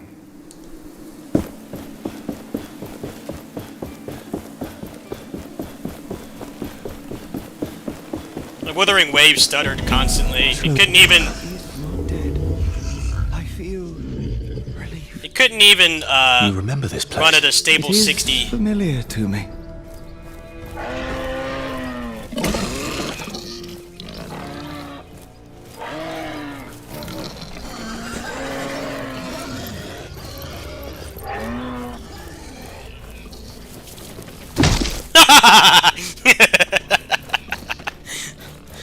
It's pretty accurate to what would happen if you did that IRL.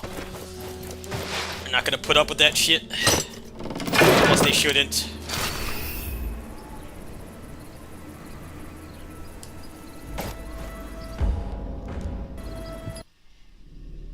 Realism.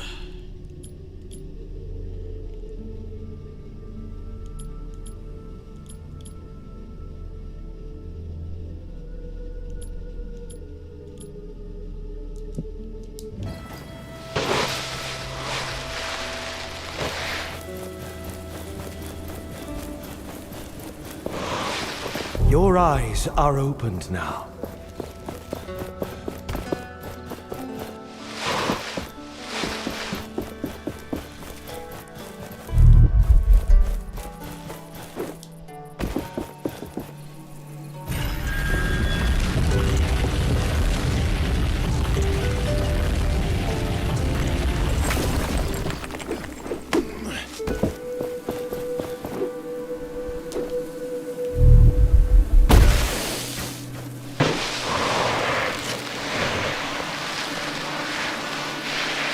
Yeah, I think this is built on a proprietary engine. Like, this game doesn't have shader compilation stutter. I'll give it that, but the camera movement being worse is, like, not much better in my opinion.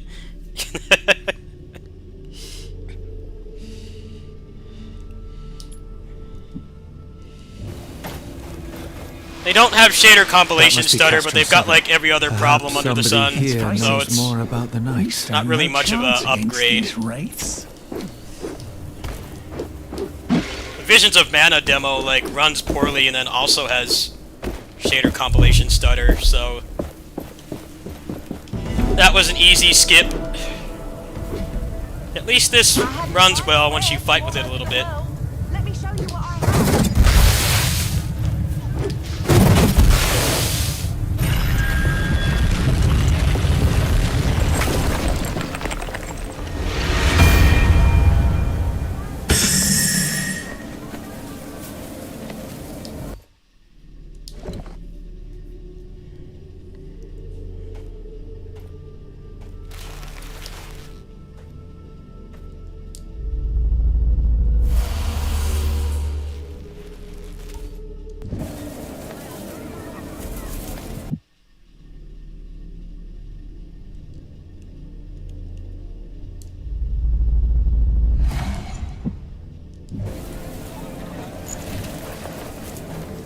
Only fair prices here, as always. If you want to head out to the desert, you'll have to be well equipped.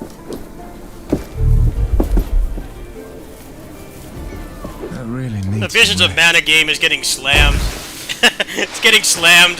It's not having the, they're not getting the reaction they thought. They thought that they were going to get a lot of, This one is warded by a spell. I sense... thought that they were going to get a lot of goodwill for having a demo. Like, it is nice to have a demo, but, you know, if the game is going to run like that, it's not going to do you any favors.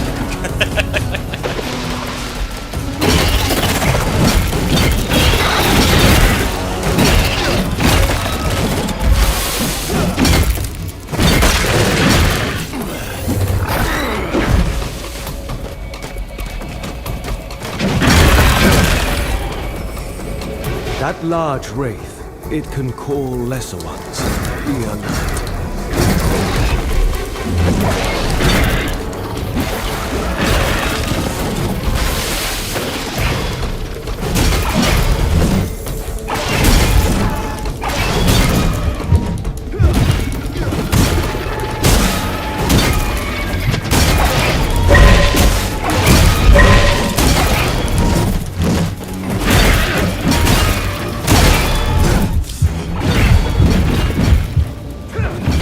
Done yet? Changing tactics, I see.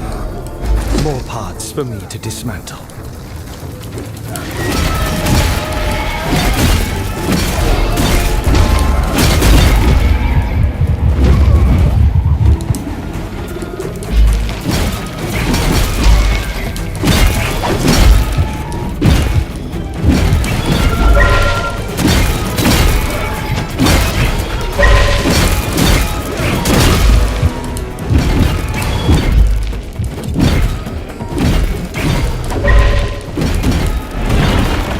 Been a decent challenge. Now shatter them for good. The shard is now free to take. This should save the villagers from further raid attacks.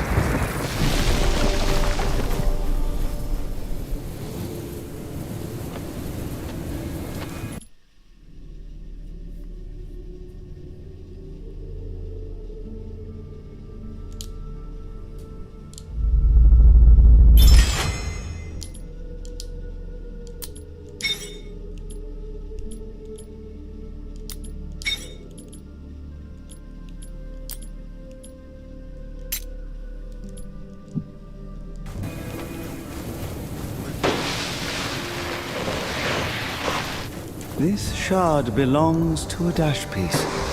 And what is a dash piece? A part of the gauntlet that can pull us further through the air.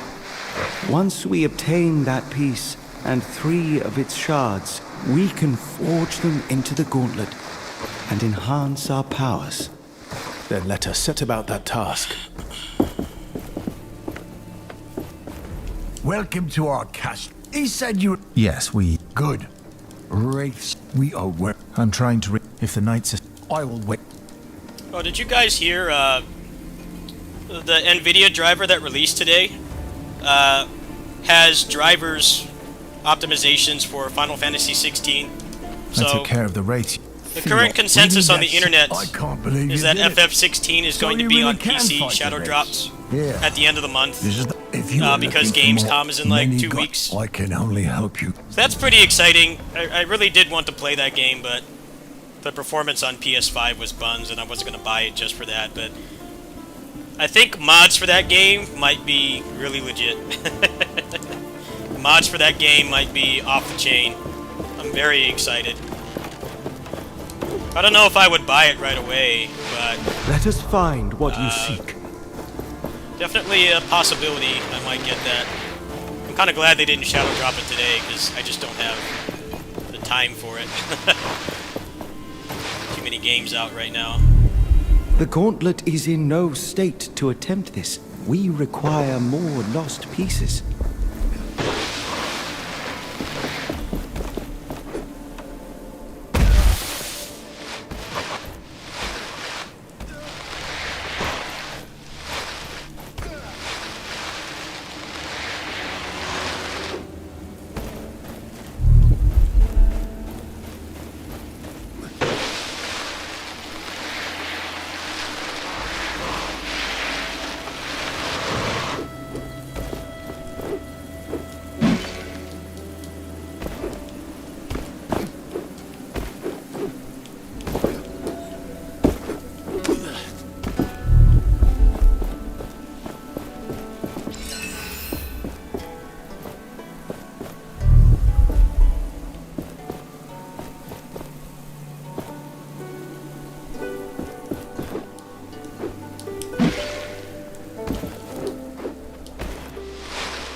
Excellent. An important find, Gauntlet Bearer.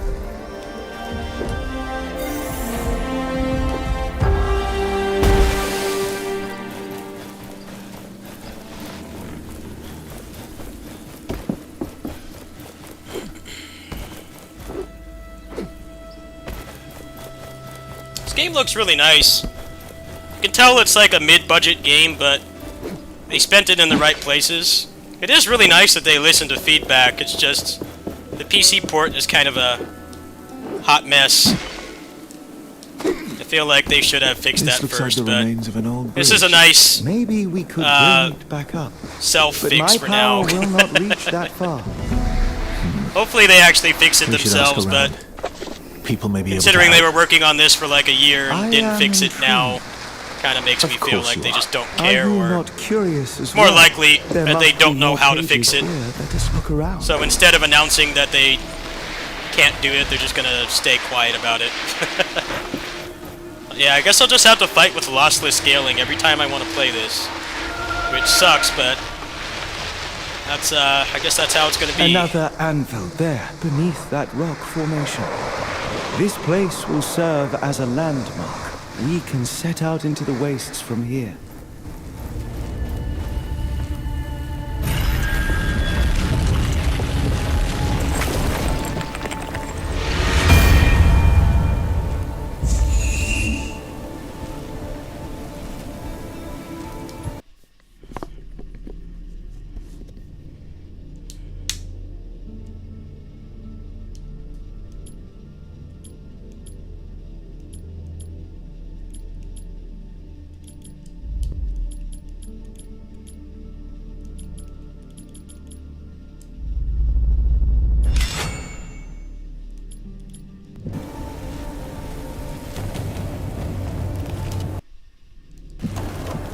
The Essence Stones.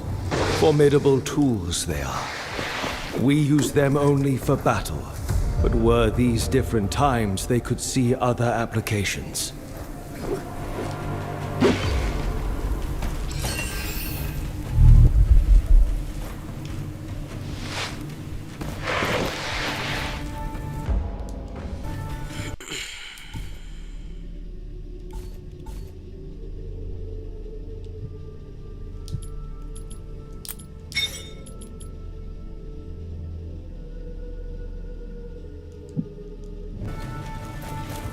Is that? Come over here.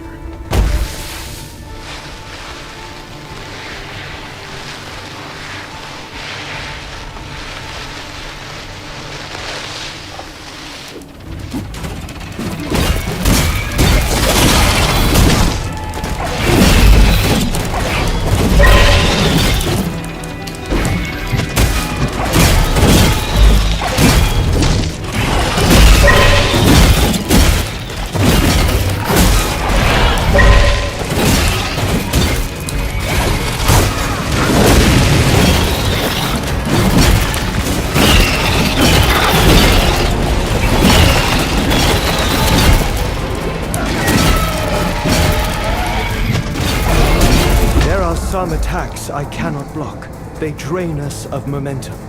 Watch out for blue sparks.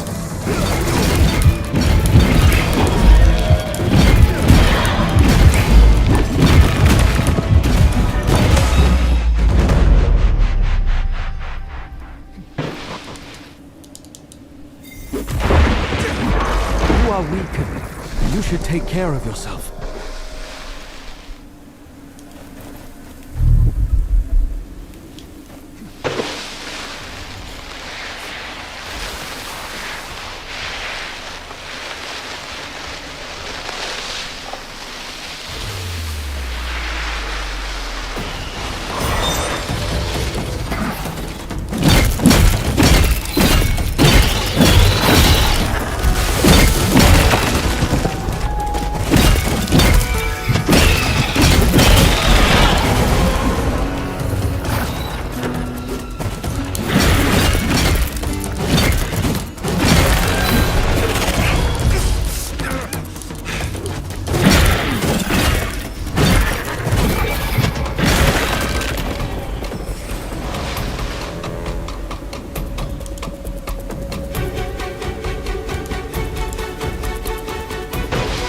That metal part on its body, that is a wraith's core. A wraith with no core is a dead one.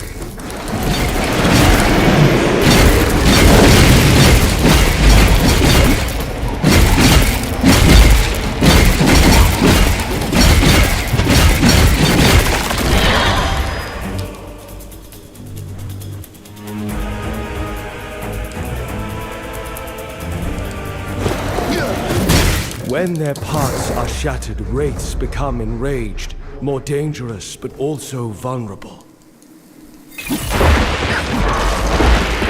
This game is pretty legit. I'm actually really enjoying this. It's a lot of fun. We must get to an anvil. There, we will reforge the gauntlet. This game is actually pretty fun. I don't hate it. Further into the air. This gauntlet is truly I miraculous. hate how bad the We have PC port only is, but just the game begun itself to is discover fun. its potential. This is probably going to remain in the backlog for now, though, because Slime Game is tomorrow, but this will be a home stream game. I think Slime Game will be a kitty sitting stream game. At least This hopefully. totem seems familiar. I can feel its energy.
enjoy this air dashing more than I imagined I would. I sense another piece. It's an anime Underneath fighting game great player. ruins. He loves his We air must dash, look for it. But as it there should be. is something else. Something strange. It is. Let us.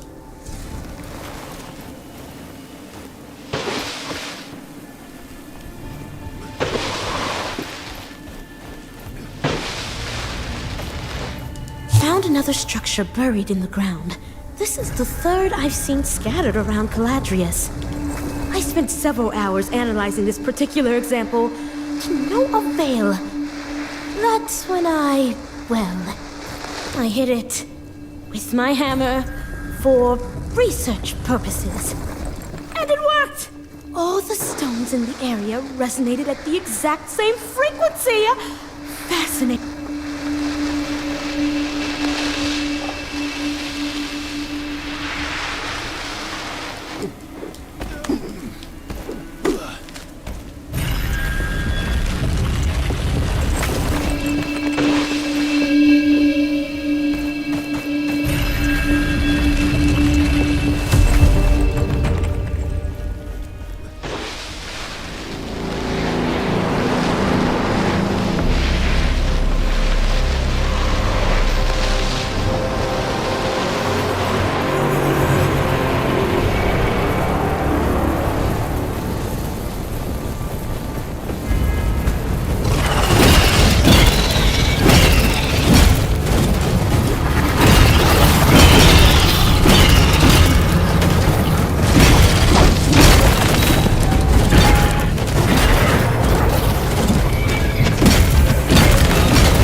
Whoops.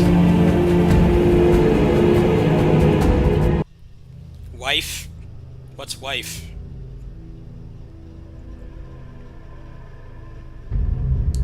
What, the sandworm is the wife? What?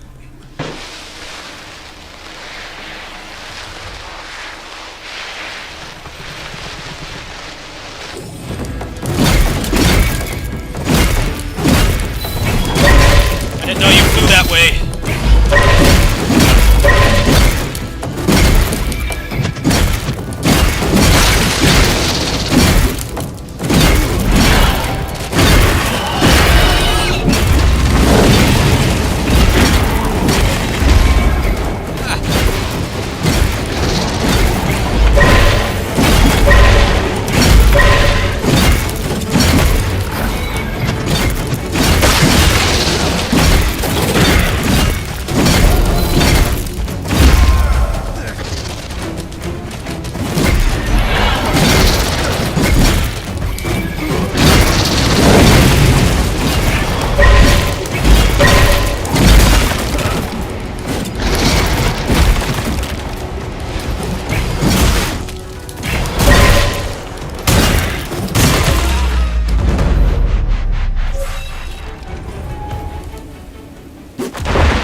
You are weakened.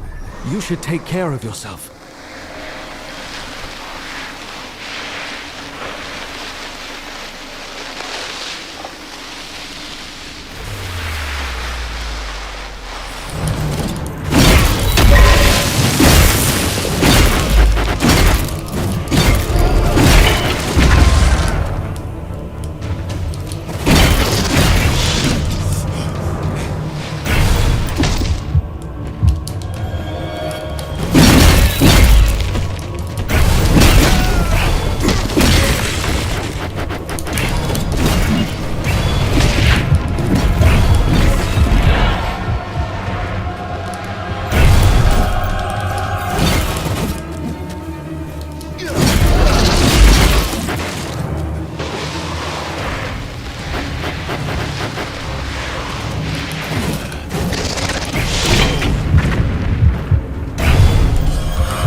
running away, please?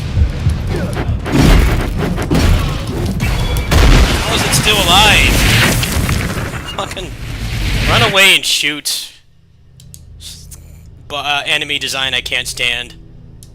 You put enemies like that in melee action games. Just run and shoot. It's like, does it ever attack melee? Or just run?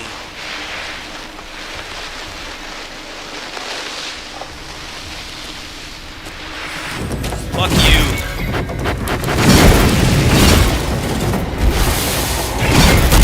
Thank you.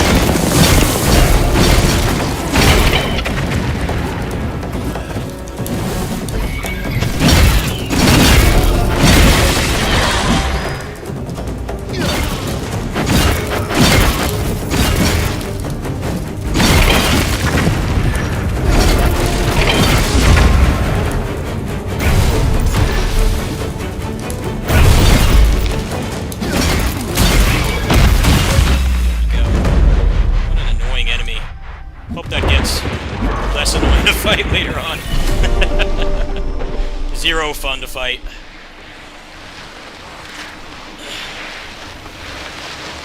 Love enemies that just kind of don't let you do much.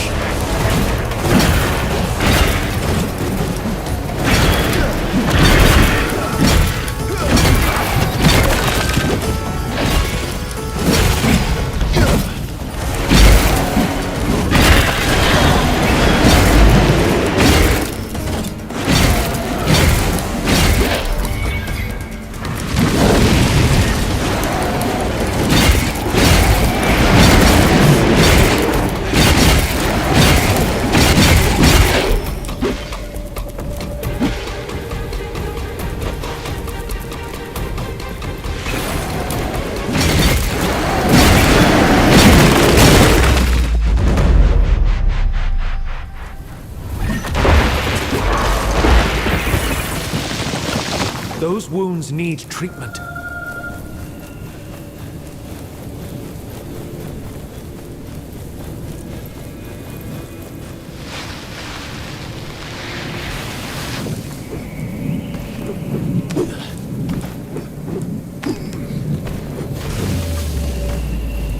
These things. It is said the Watcher can see through their eyes. They are everywhere. I've never been close to one. Too dangerous. They are tethered to a strong wraith guarding the area. If we shatter it, it should take the watchtower down.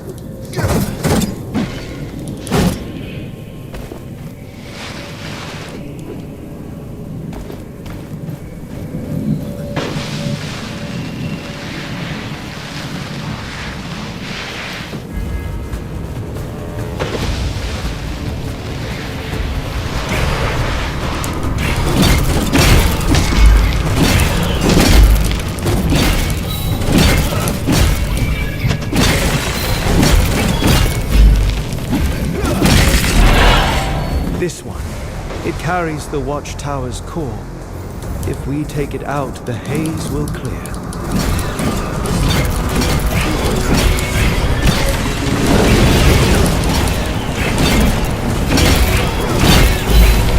I think I'm not supposed to be here.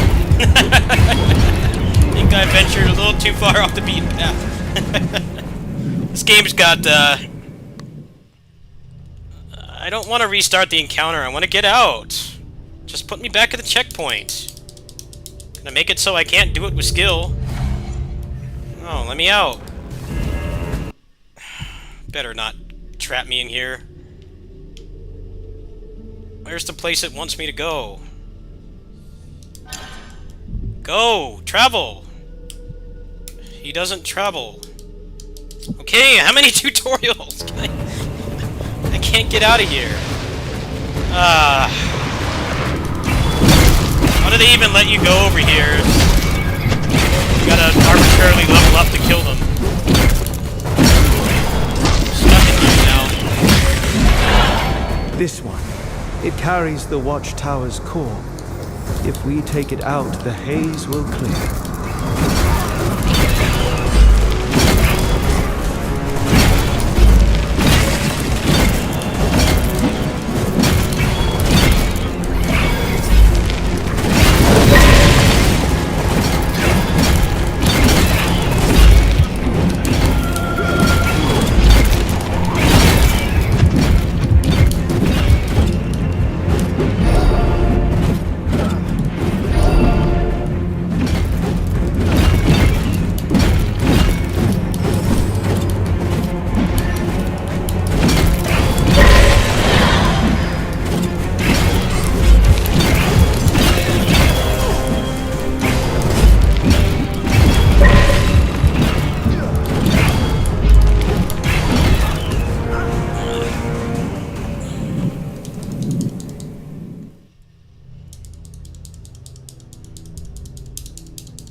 long does it take to load the same room? Like, not make it take so long to load.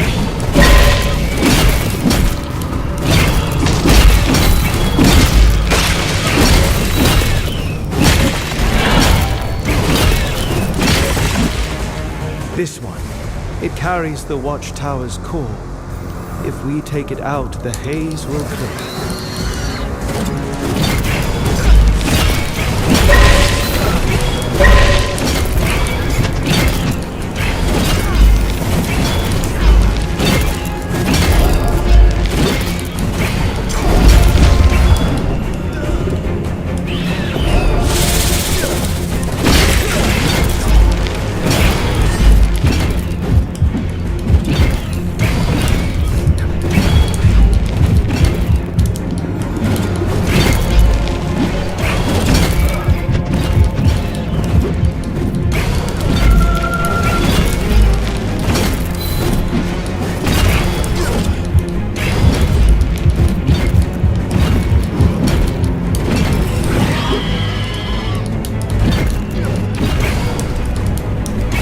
Boss is so annoying!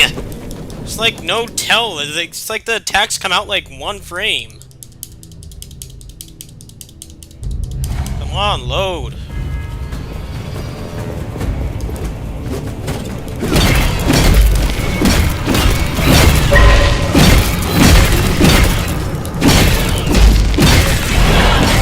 There's like no wind up. This one. No startup. It carries the watchtower's core. If we take it out, the haze will clear.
Glad I did it with skill, though.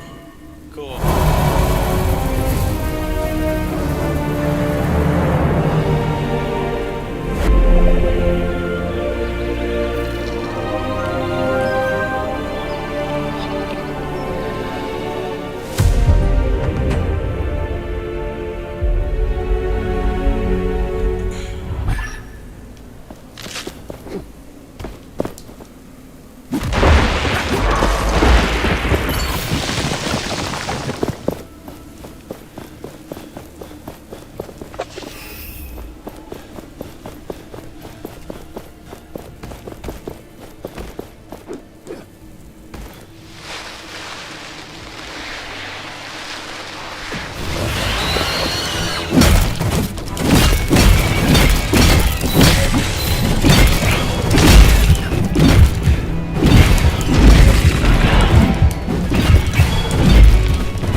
Those wounds need treatment.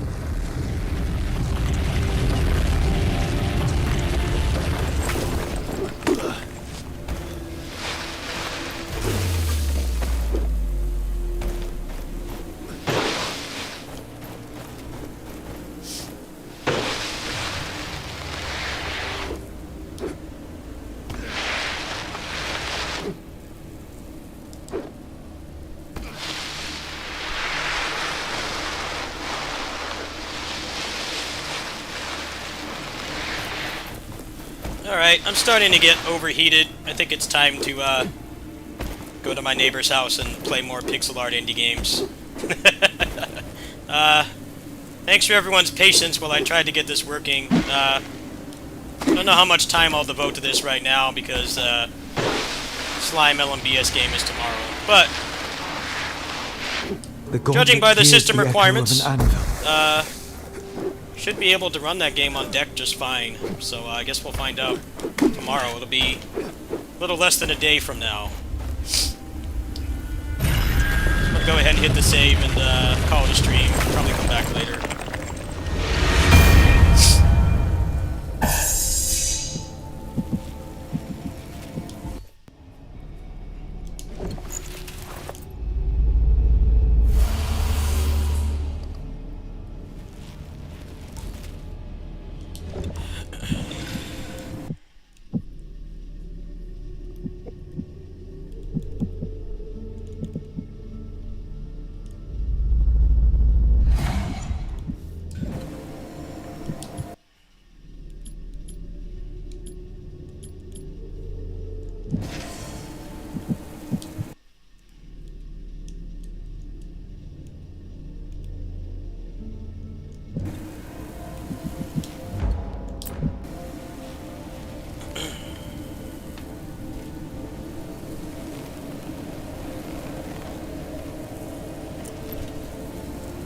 Alright, folks, I'll see you later. I'm starting to get overheated. Catch you guys probably later tonight. See ya.